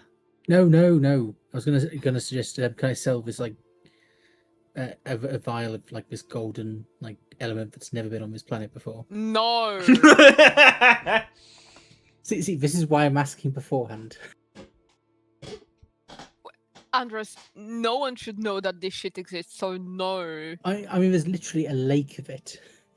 Like, No. look. You don't mention it. Okay, I won't mention it, but you have to tell Sid that he's not going to get his spear because of it. He doesn't even know what the fucking spear does. He just saw it and he wants it because it's shiny. No. No, that's not true. You told me to send shit. I know, but I don't know that. You've not told me that it's angelic, you know that? That's true. Regardless, you're going to have to be the one to break him the news. I will, but Hey, don't also, even mention I mean, I selling can this hear shit. this, right? I'm No, not that's going in to our mention anything. heads. Yeah, I'm Oh, not for going to mention fuck's anything. sake. This is why I'm specifically asking like telepathically. So Next you know, I campaign, don't we have you don't try do to kill. telepathy anymore. Just so you fucking know. No. I can't ever chime into any fucking conversation because it's in our heads. Yeah. All right. Anyway, sorry. It's fine. it's my character. I know. Well, next campaign we don't get someone that punches shit. Well, at least you get Just to because I RP. can't do it. Well, at least you get to RP sometimes. Okay, Yeah, Dex, Learn to speak into people's heads, I guess. I can't is tell there I any can punch shit.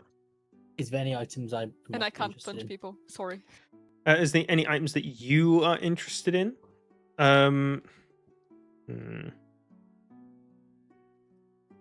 Check what were your items again. What about me as well? While you're at it. They are not for you, unfortunately, Andros. The items that you were looking for seem to be a bit not quite this shop's flavor. Anxie, Okay, however, it seems to be no shop's flavor, honestly. What am I seeing? you find a pair of wooden mannequin hands that have some gorgeous royal blue lace that are tied and woven across it. And you watch as it, only when you really focus on it, but it very, very gently has little sparkles trickling off it. That's totally your style. I've got no clue what it is because I don't remember what I asked for. Excuse me, sir. Could you give me a bit more information about this item here? Oh, these are a kind of bracer for the spellcaster. They will provide you with some additional defense. If providing Ooh. you are attuned to them. How much more defense we're talking? Let me see. There will be. It's a +2 if you're not wearing armor or wielding a shield. +2. Well, it's... And how much would they be going for? These, they are my particular fancy, especially with how beautiful they look. These will run you 350 gold. Okay. 350 for +2 AC. So if I have mage armor, I would be at 13. Would the two be basically +2 Yes, to that? mage armor sets your AC, and then this is Yeah. additional to it. You know what? I'm gonna have this. And Citric, you can have some of my gold for your spears. Well, Anxie, Really? before you go and make any purchases, let's make sure we know the entirety of what's in the shop here before you make any changes like that. Okay. Well, is there Okay, anything else I would care for? There's one particular thing that happens to catch your fancy. Oh man. Poor Cedric. Shaped like a teardrop, but Ooh. upside down. A little necklace. A small little glass teardrop that is empty, but has a very, very small cork that can be filled at the top of it. Oh, that's cool. And sorry, what's this? Oh, this is a very special item for the sorcerers of the world. Yeah, and what does it? Oh, I know what it is. Fuck. Sorcerers, so their power is within their blood. You place a few drops of blood in this vial. It will provide you with some better spellcasting abilities.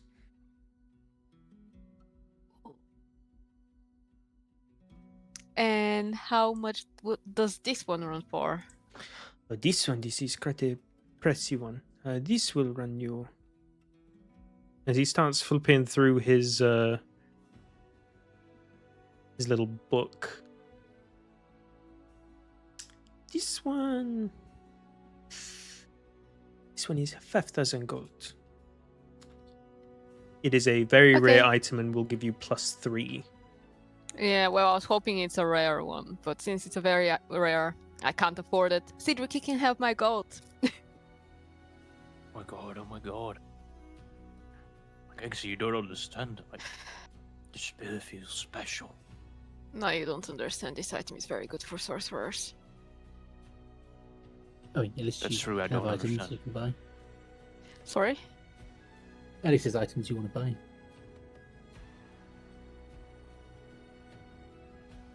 Excuse me, sir. Mm-hmm. Do you have anything that might interest a druid? Well, of course I do, monsieur. I'm surprised you have not spotted it already. And he's at this point he's stepped onto the counter and he's walking across it barefoot. And he's like a little chubby kid, so it's very cute to look at him. Just his little blonde tousled hair, wearing dungarees and overalls. But you even as you speak to him, you sense immediately he's got that sense of mental acuity that's there. He's obviously not the little kid that he just openly looks like. He extends his arm out, and you see, held up to the wall and resting on nails that are in the wall, a gorgeous, gleaming silver sickle, perfectly round as a crescent moon. Its handle ends at the pommel with a small sort of, like a 3D star. A sort of little ball that spikes out in all directions. This looks interesting. Can you tell me more about it? Of course, it is a tailor-made weapon for any kind of druid. It's Exactly what you would want. Does not require attunement even, but should you have it, it will make you all around just that little bit better.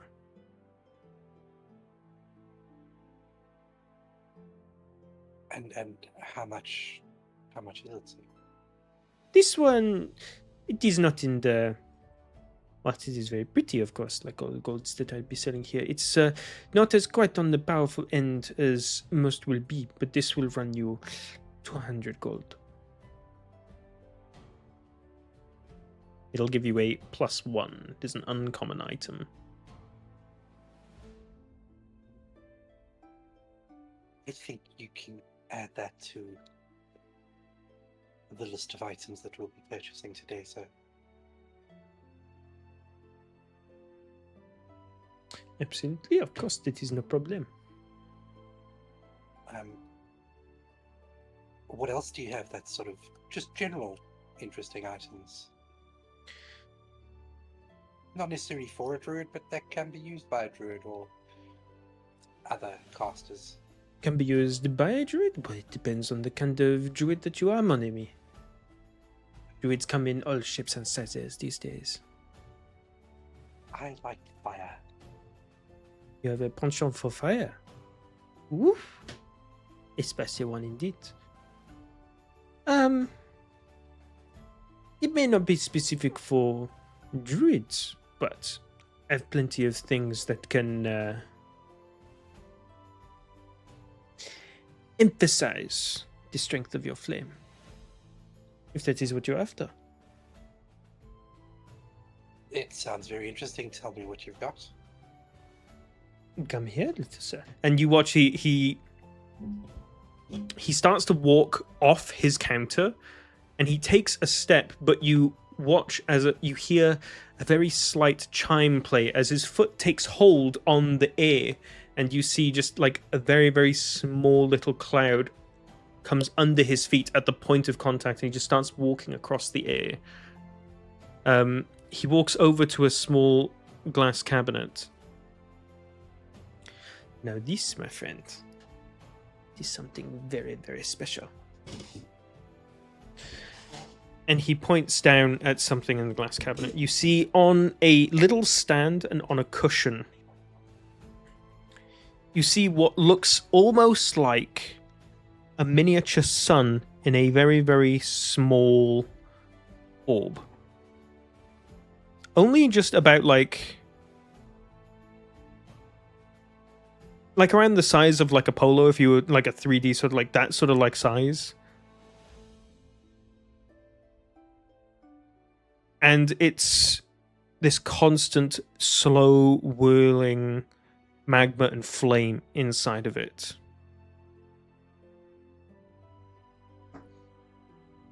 Now this is something highly sought after. This is what we call the Pyroclasm Star. Mon ami, do you know what you do with this item? I have no idea, so You eat it. Once you eat this item,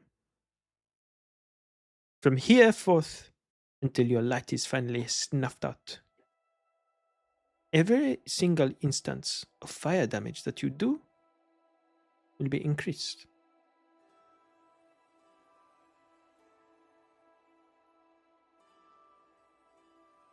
much so. Oh, mon ami, this is rather pricey. It is one of the more expensive things in my little vault. This thing will run you 8,000 gold. That is a lot of gold. It certainly is. I will keep that in mind. I don't have that much gold on me today, but I will definitely keep this in mind. Tell me, you say you are a druid, you like the fire, that is all well and good, but you seem the more gentle type. Are you the more protective and supporting cast member of this little troop of yours? I would say so, yes. While I like fire, I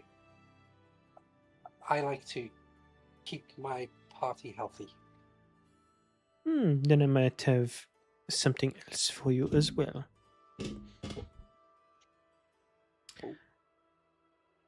He brings you over and walks across the air to another cabinet and points down at it. And you see another small ring. It's a very simple, it's just a band, but it's of a very beautiful pale green color. This little boy, whenever you were to cast a healing spell of some kind, should this spell permit it, you are able to cast it on an additional person. It only works on spells where you will cast it on a single individual, but should you ever cast a spell like that, you are able to duplicate the spell to someone else that is in range. Oh, sort of twin spell. Wow. And what does this one cost? This one will cost 500 gold. You can put this one on the list of things that we will purchase today. Of course. He just starts skipping through the air back towards the counter. I was gonna say Go on, Torin sorry. sorry. I was gonna say Torin kind of like looking at like everyone's kind of looking around and wondering. Torin doesn't really isn't fully interested in magic stuff, but it'd be worth just asking the question if there could be anything for a rogue for himself, if there's anything that might be of use. So what exactly is it that you are looking for? What do you have a drive for?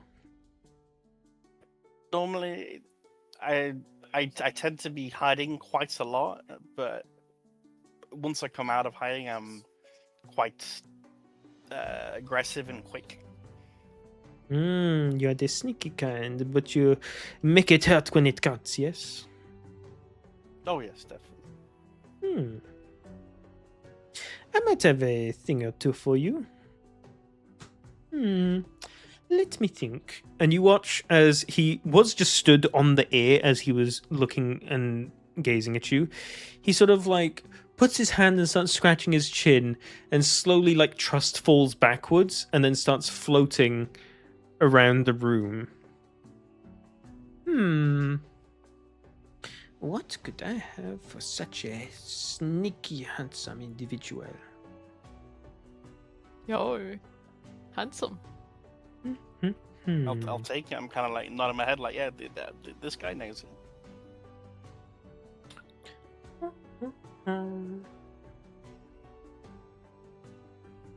Ooh. Yes, I might have just the thing. You watch as he moves over to a desk and starts rummaging through things.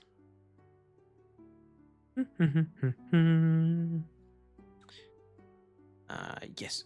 He pulls out like a little tag number and starts walking over to the corresponding glass cabinet. These, my friend.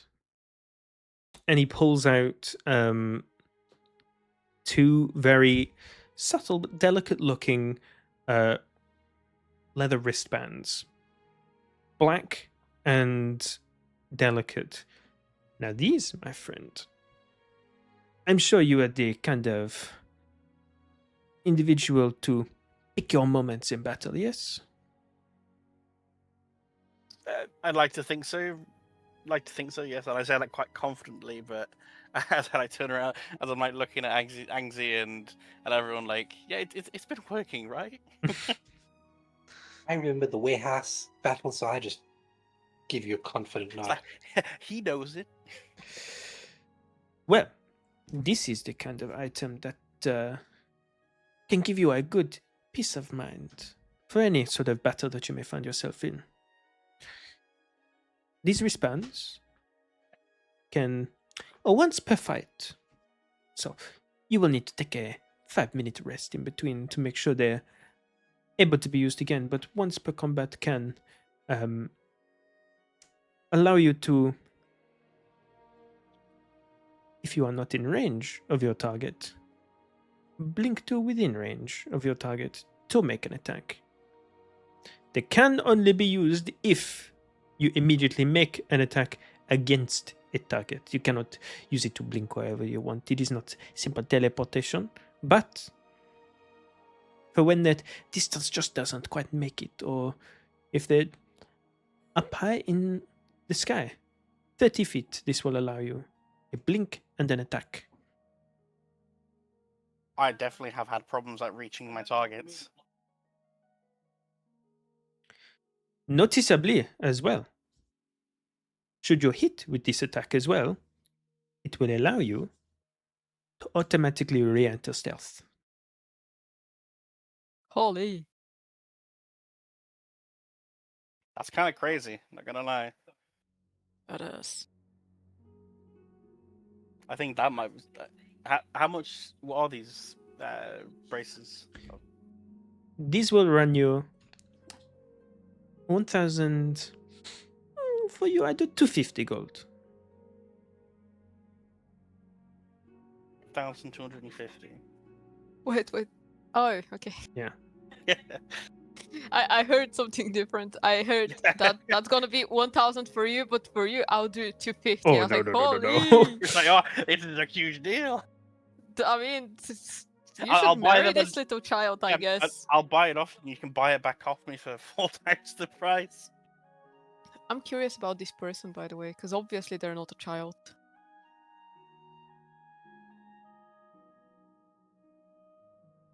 Yeah, I definitely will add that to the. We'll add that to the bucket.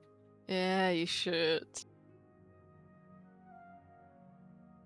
And so no one's talking right now. Lovely. Mon ami, Mm-hmm. I have a bargain for you. Oh, Well, see, would you care to look at my robes?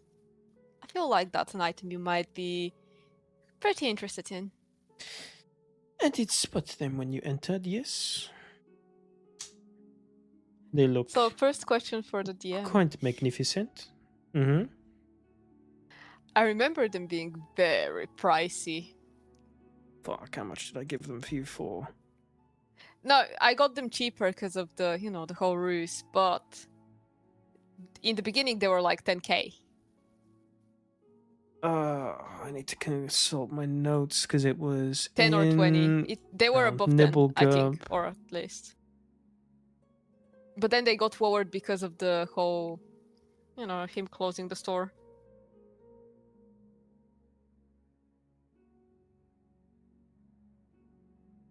I probably have a note of it. They were from Ralhathford. Oh, that's Yeah. Ralhathford, correct.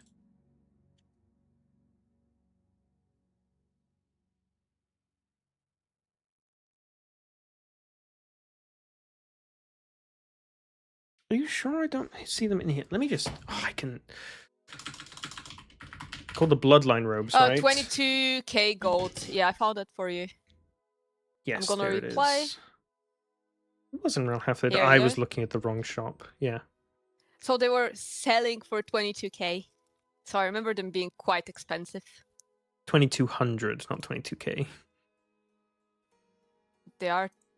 Are you sure? Wait, what the fuck? That does say 22k. Yeah, it's 22. In my notes, I it remember them says. being very expensive. They got very discounted. Like they got extremely discounted when we bought them. But in the beginning they were 22k because I got depressed when I saw the price. In my notes, it says 4.5k. Yeah, but that's after the discount tax. Oh, yeah. I think what I've originally given to there, I probably overstated them a bit too much. Doesn't matter. Yeah. I remember not that price. I'm also What's- really depressed that these spears are so expensive. Just for Oh, shh. I'm bargaining for it. oh, okay. So how much did you, the player, end up spending on these? Do you remember? I ended up paying like above 4k because Baylor gave me a lot of money. Might It have wasn't been very expensive, but still. 4.5k then, yeah. But that's how much I paid after everything he had got lowered a lot. Mm. So even if it wasn't like he dropped his prices quite a bit, so it would have been at least 10k. Even if you don't want to like respect your initial price. No, I'm not going to say I'm not going to respect it or anything like that. Let me just.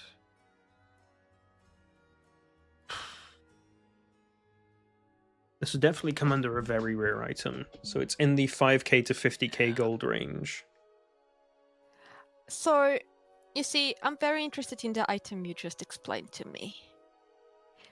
And my friend really wants the spears. Could we do something about these 2 items if you get my rope? Can you guys tally up what's the total amount of gold that you guys want to buy? Oh, all the items that you want from here. Well, okay, so first thing first, I'm just talking about the spears and the vial. Well, I want to know which total together are because 15K. total they may still be worth less than the ropes. Oh yeah, okay. So So this is 15k. The rest is how much is So it's 10k for the Thorin's stick is 10k for the spears. 5k for the vial. Did I say Then- 5,000 for the vial? You did, yeah. You did. I think it was 1,250 for the braces. And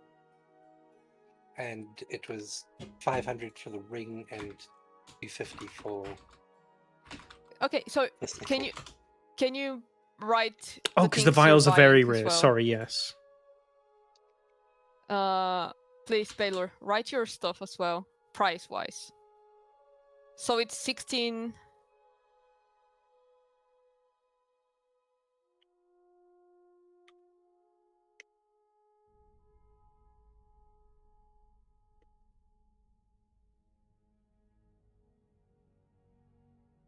And how much were the bracers of defense? 350? Okay, so Musico. Is it 250 or I'm confused. 350 for your braces. No. Baylor stuff. The Oh, sickle. yeah. The The sickle's sickle was 250. 250. How much was So your 750. pyroclasm star again? 8,000. That's right, okay.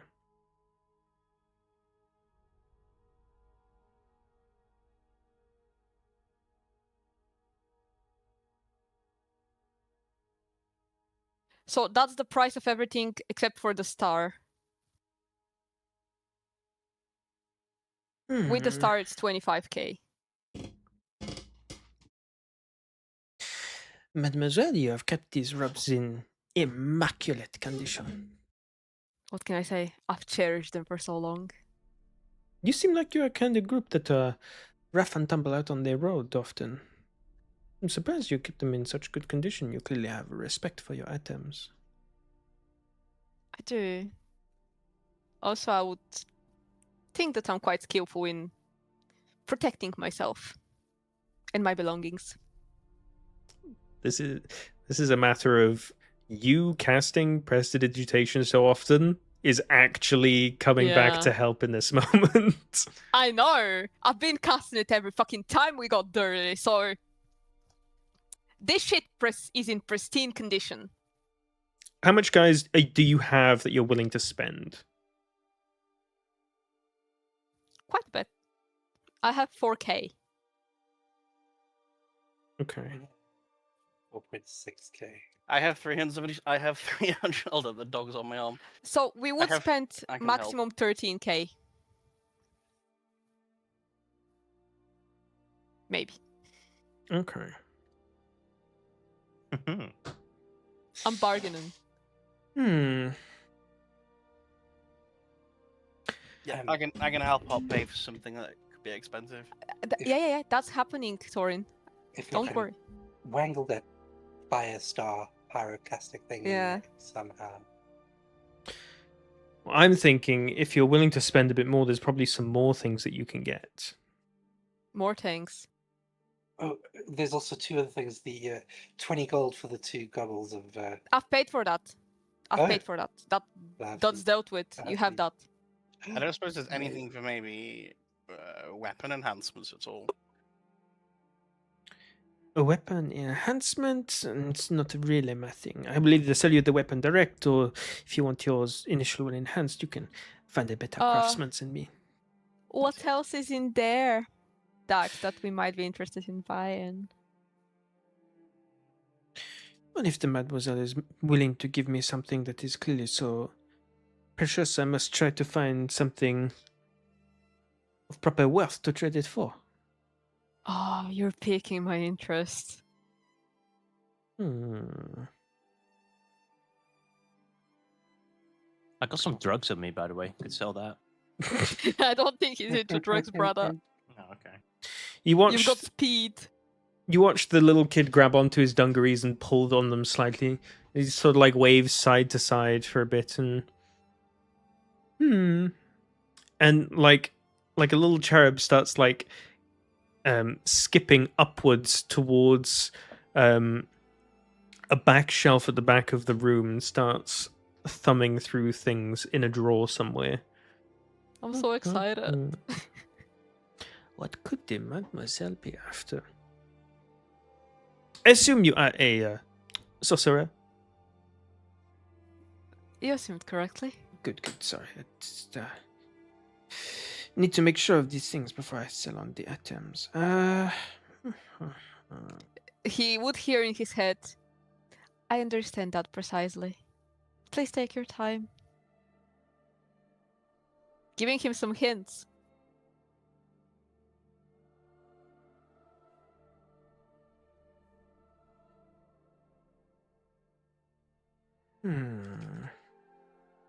Guys, I think I broke our GM by selling a really good item. Mm.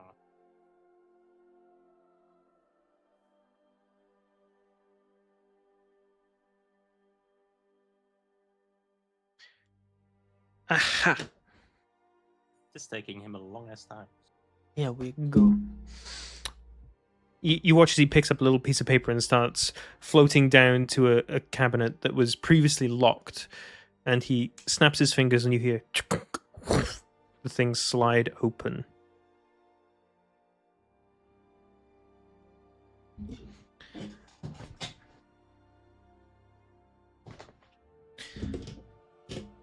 You watch as he pulls out something that's wrapped in cloth and brings it over to you and unravels it before you. You see there, resting on his hand in this cloth, is a dagger. It's very small and it's sort of curved and jagged a little.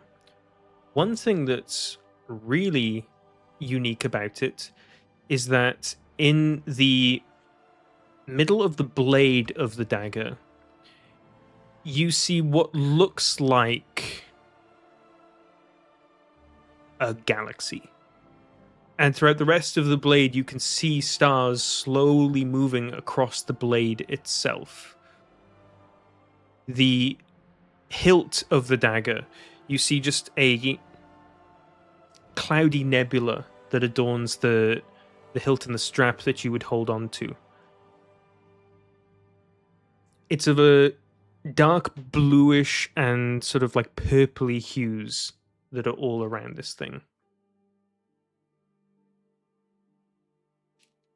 This, mademoiselle, is quite a special little thing. It is not exactly for everyone, but I feel like it could find particular use for someone of your predilection. Do tell. This dagger, on attunement, will give you an additional attunement slot.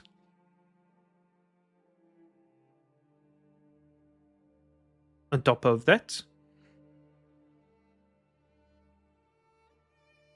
it can be used as a weapon, of course. It operates as a very well refined dagger. You will automatically have proficiency in it and will always swing with advantage, though you will never do that much damage. But the real gist of this is something you will quite enjoy. Hmm.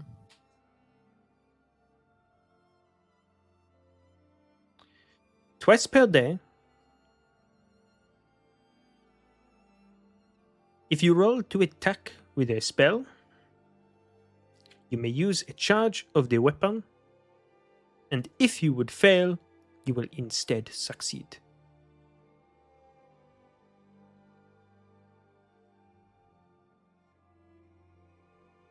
I mean, that's pretty strong. Okay. That is a magnificent item you've got there. One charge will regenerate per week. It is quite the recharge. And it has just 2 charges at most. It does, yes. Okay. And how would that look for our bargain with the items we've already stated?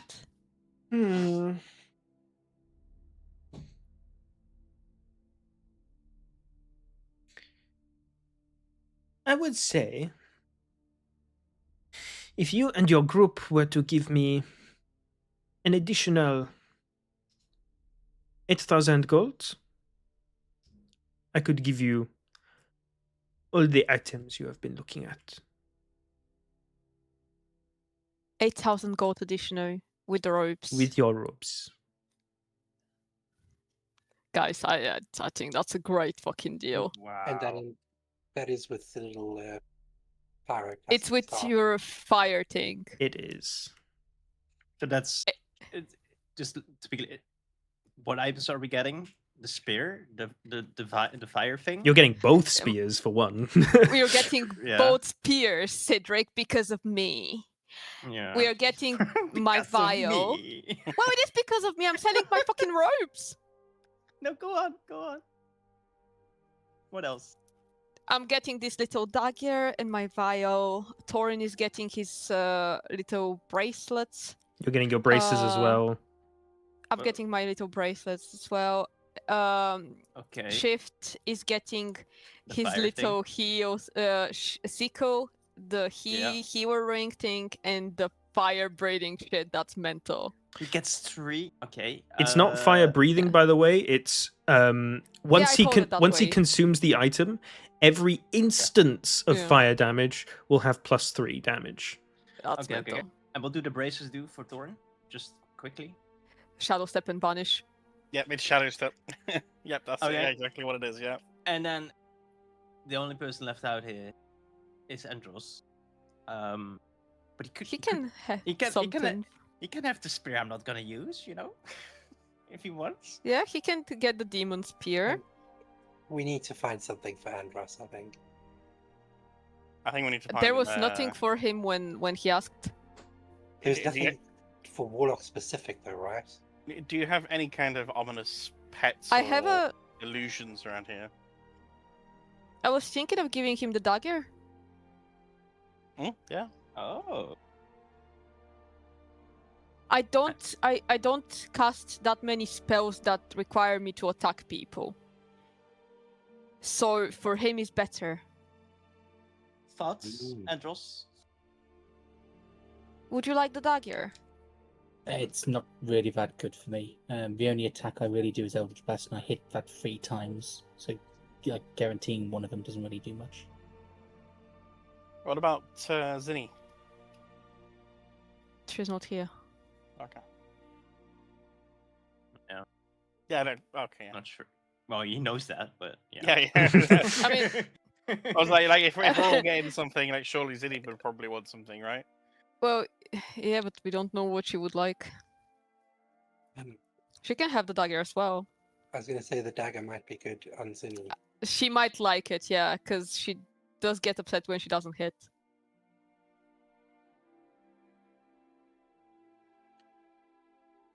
I would use it only for the attunement SWAT. So, yeah.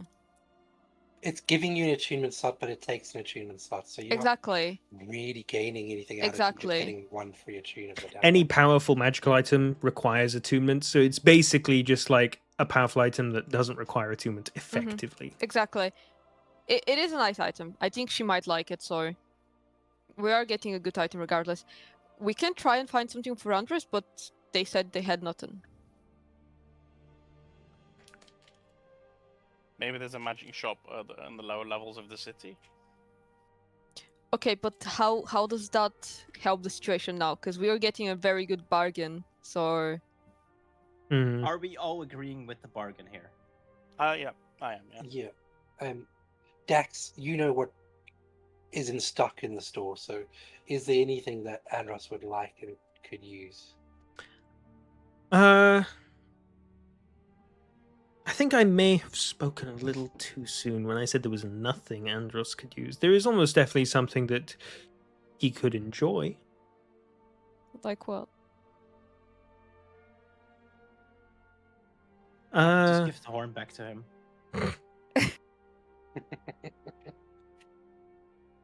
Hmm.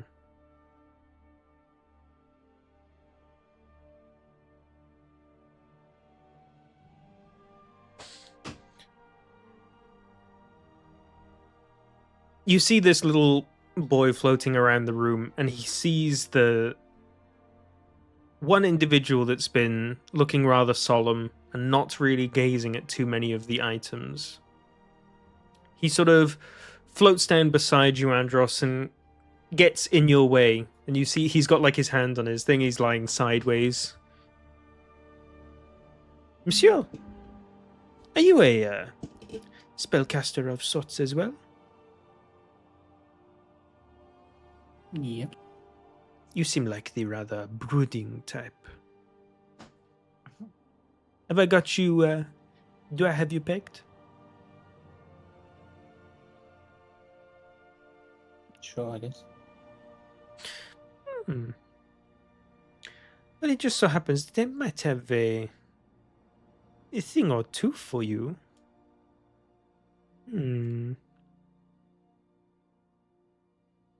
He gives you a look up and down. He glides ever closer to you, really close to you, and comes close to your head and whispers into your ear. Revetchless, yes? No. Whoa. Okay. He takes a step back. I'm correct, no?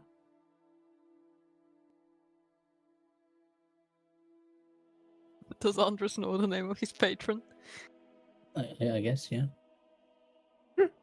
And you watch as he sort of like dives off of nothing and dips below a display counter that you can't see. And eventually you see his head pop up a couple of counters over. Over here, monsieur. I have something just for you.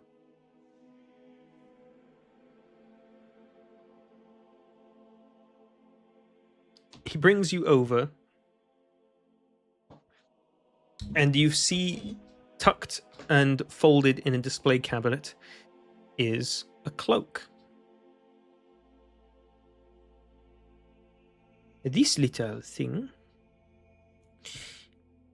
can help you pack quite a punch.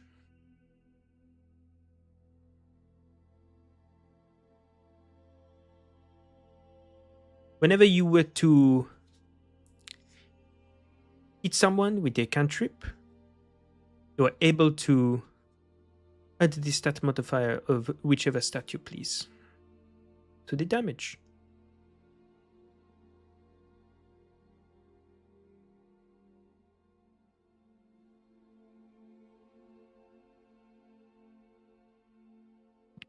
Don't think that would work, would it?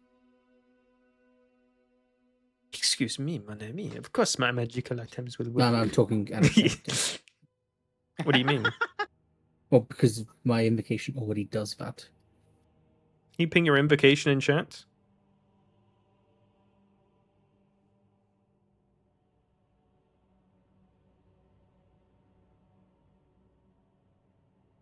I mean, does this say anywhere on it that it can't stack?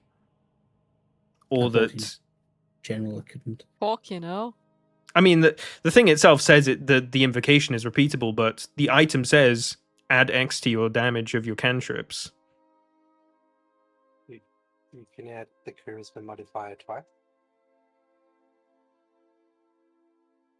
Okay, well, how much is it? This is Part not of the too bargain. special of an item, but if your group were to put an extra 400 gold on top, I would allow this to go with your big bulk purchase.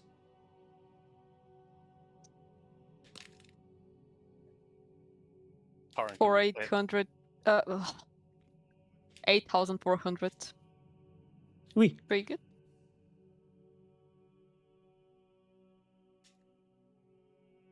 We need to sell one of my cloaks, though. I only have 3 cloaks. You need 1 cloak for each of the goblins under the rope.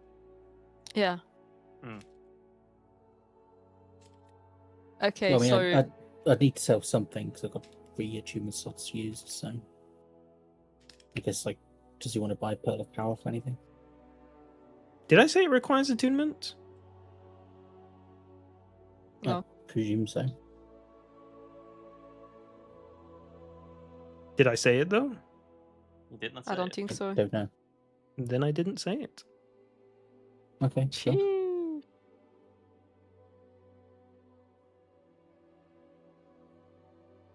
Okay. So it sounds like we here have a deal. Excellent.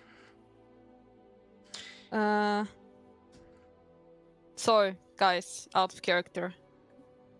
Who's giving what kind of money? Because I don't have 8,000 and I'm already given my rope. I mean, how much do we need 8,400 In that- platinum or gold? in total? Or gold Yeah. total. Because I'm Yeah. given my rope. I can probably pay for it. How much are you giving, Torin? Oh lord. I Not can much. probably give half of it. You have 4,000. No, I do not have 4,000. I have Exactly. Just I say have, a I have, number. I have 375 platinum. Okay. I can give 5,600 of it. No one should give that much money. Everyone Torin, you should have over something 5,000 left. gold. Then I'll pay for the whole. I can pay for the full thing. You I can't. said 5,000. 5,000. Oh my god. I'm bad at the Okay. switching of gold and platinum. It hurts Keep- my brain. Keep 1,000 and give 4k. Sounds good?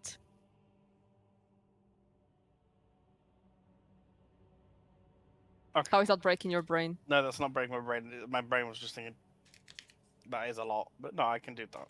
No, you can do less. You just said you wanted to give all of them, so I was telling you to not give all of them. It's Well, also I have- temporary. Like Sid would pay you back one way or the other. I could give 200 platinum, so that's what 2,000. Okay, 2,000. Yeah, okay. 2,000 from Torin. Who else is chipping in? And 5,600.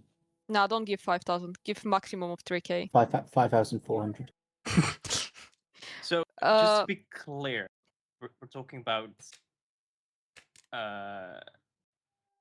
Gold.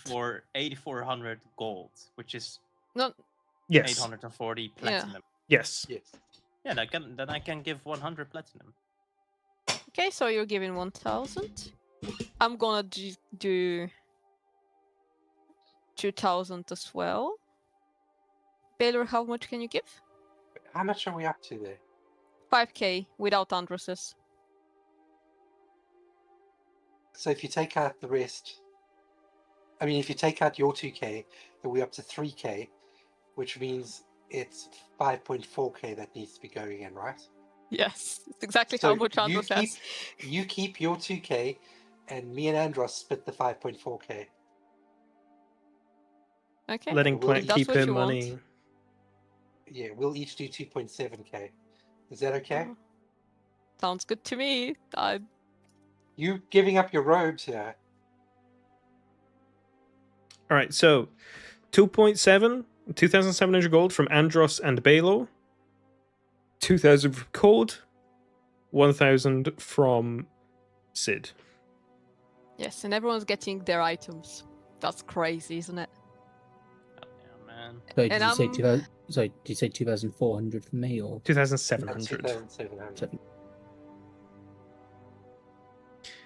Okay. Bye-bye, Robes. You served me well.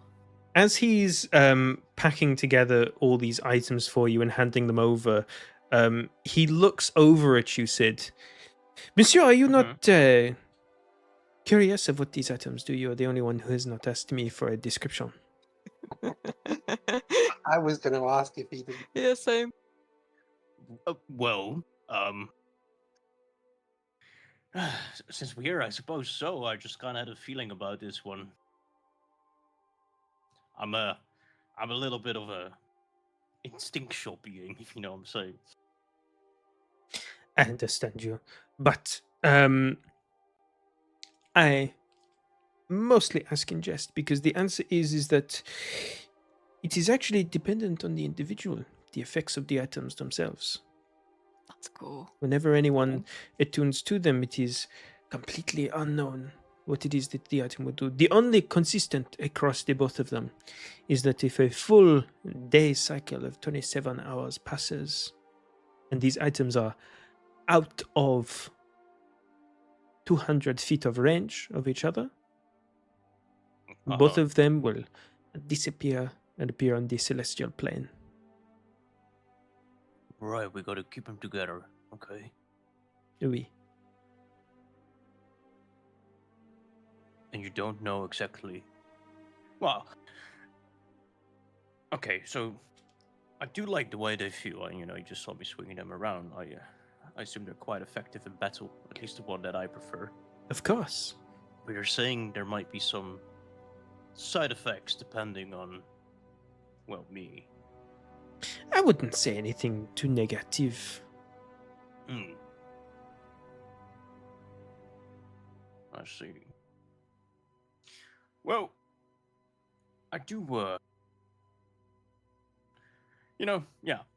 I'm a little bit of on a journey myself right now, opening up myself towards more magic. I'll spare you the details, but yeah, this sounds like very intriguing. I'm glad we made this deal, young boy. As am I, monsieur.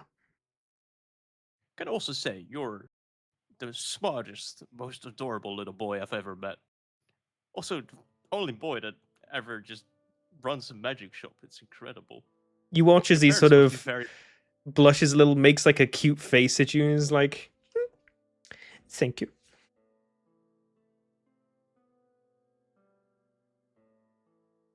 You're welcome.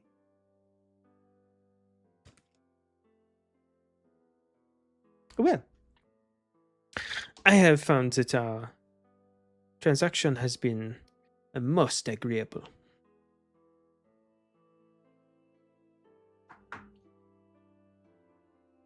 Mademoiselle, if I might inquire, where did you find these robes? Where did you purchase them from? I purchased them while on my journey to the island that no one really visits, Rauverkil. Ah, Rauverkil, yes. How was your journey there, out of curiosity? I hear it is a cursed place. I actually gained quite a lot from it. I gained friends, and I discovered who I was to an extent, so even though it's a bit rough around the edges and there's lots of creatures spawning in there, there's so many interesting things about that place, and I can't really wait to go back and find out its secrets. Understanding of yourself is the most invaluable of prize that could never have a price given to it. I wish you I'd well have in to your agree. journeys, mademoiselle. if it's not too abrupt to ask, how did you get to the point where you are? Having the shop in here? Oh, I've had quite the travels myself. It's why I'm usually more willing to let go my items to adventurers rather than collectors. Hmm. I have traveled for sure. What's your name? I know. I know. I know. It, that's how he pronounces it. It is written because I know you're going to want to write it down. It is Arnaud. Oh, Arno. Okay. okay. It's quite a French name, actually. Yeah. That's a lovely name. Merci, mademoiselle. Pray tell, what is yours? My name? Oh, my name's Anxie. At least the one name I know of. It is an interesting statement in of itself. But I will not pry any further, for we are all on our journeys. Well, Maybe one day. a lot of you have been very interesting folk, and I hope that these items serve you well on your journeys. They truly will. Thank you very much, sir.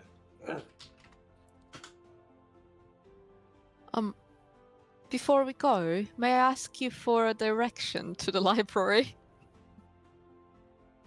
In the local public library is off in the eastern quadrant of the city. I am not exactly sure where. What about the one in the western? The western is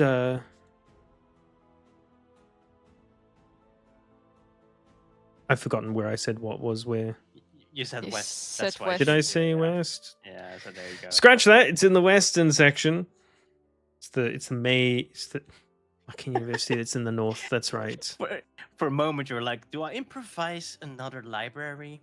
Yeah, I was thinking for it for a sec. I was like, no, it's just because they're just gonna go visit both. Okay, thank you. Do we get there just by traveling with the train once, or is there a faster way? Oh, well, coming from here, of course, you will need to go to Central. It's impossible not Oh, to. Central. Okay. I understand. Thank you so much for the directions as well. No problem, mademoiselle. Ooh! I forgot. Do you happen to have any healing potions? That is one thing I do not carry merchants. Sorry.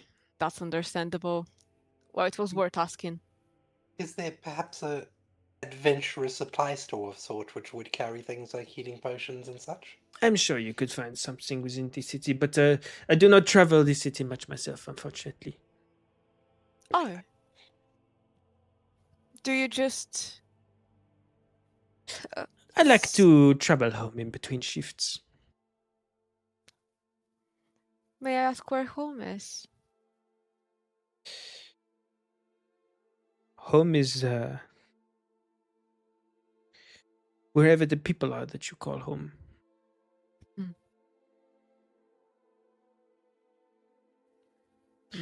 Well, that is actually mademoiselle, to you and your insightful. friends, I will say bon chance, and I will hope that you have a good rest of your day. Likewise. You will leave the big ass mission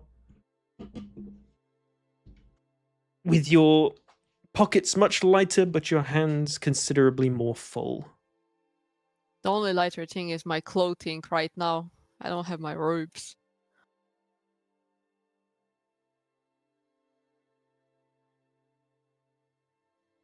Whew.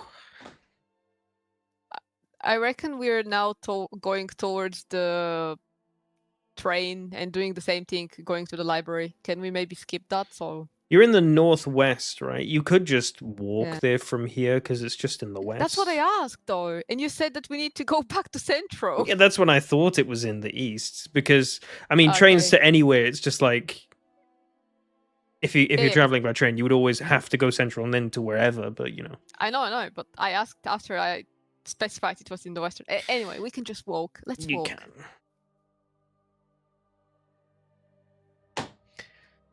Ooh. So, twisting and turning between the very dense alleyways and streets within the city. Actually, you guys are up on the upper levels. At the moment, actually, you've got the full breadth of the sky above you and a clear view of most of the city as you're traveling along one of the highways between these sections. A lot of this city is laid out sort of like a spider web, in that there's a lot of straight lines out to the side and then a bunch of like interconnecting between them. So it's very easy to navigate around. They're sort of almost all like in blocks, but they're very dense and close together because it's only small narrow pathways that are in between them. So there's many a time where you can see people leaning out of their window and knocking on their neighbor's window on the other side of the alleyway below, because there's just such a short distance in between a lot of the houses here. But traveling across, you see that the library is a bit further down. It's open and there's a good amount of people flowing in and out. We're just past midday at this point, with your whole shopping spree having concluded. But as you make your way down to the library and you hear that familiar sound of the hustle and bustle of streets outside,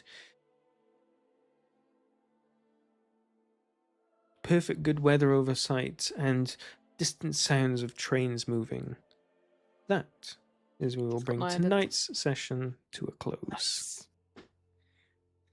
A magic shop session. Yeah, we could have read books. I'll be honest, I am a a bit too warm right now to continue. It's gotten very It's warm since the sun went down. I love it when we end around midnight. It's a crisp Just 3 when, hours, that is, yeah. I just have people knocking on my door. Can wanna- we get descriptions of the items, because some of them are not part of the. Yeah, no, definitely. I'll write them down, but I made them off the top of my head, so I need to figure out names for them too. Alright. Most of them, Well, at least. apart of the defense bracers and the goggles, but Yeah. I need the vial and Yeah, I got you. yeah. Whew. Scuppy, be and honest the with dagger me. We need to Sorry. Mhm. Be honest. Yeah. How was it? Oh, the French. You want my? I like it. Oh, it's good. It's good. It's very. It took a little bit for me to get me into it properly. No. Like after the first couple sentences, I think I was smooth sailing. It's okay. So don't take this the wrong way. It's Mhm. very well done as like fantasy French. Yes, You know yeah, what I'm yeah, saying? yeah. Because like I've never met anyone in this country that fucking talks with that accent when they talk. Exactly, yeah. English to me. It's actually one of the things my girlfriend always complains about, like actors that pretend to be French. It's like The Boys with like a guy called Frenchie, one of the characters. The guy is from Israel. He doesn't speak a word French. And he's just doing this fake accent the whole time. And we were watching the show. And he's just like, no one fucking talks like that. And like the whole comment section on the French subreddit for it was also like just shitting on it constantly. But you know, to us non-French speakers, it's like, oh yeah, he's from France. That sounds good. But I like that accent. And Hollywood French kind of French. Yeah. Yes. But not so aggressive that you would find it like annoying. I tried to keep it subtle in parts, but still distinct. Because there's so much more oomph that you can give with French to make it really sound French. Sort of like when you're doing a Southern American accent, you can go way too hard with it. I think I kept it Yup. in check. Merci, mon frère. De rien. Okay, I am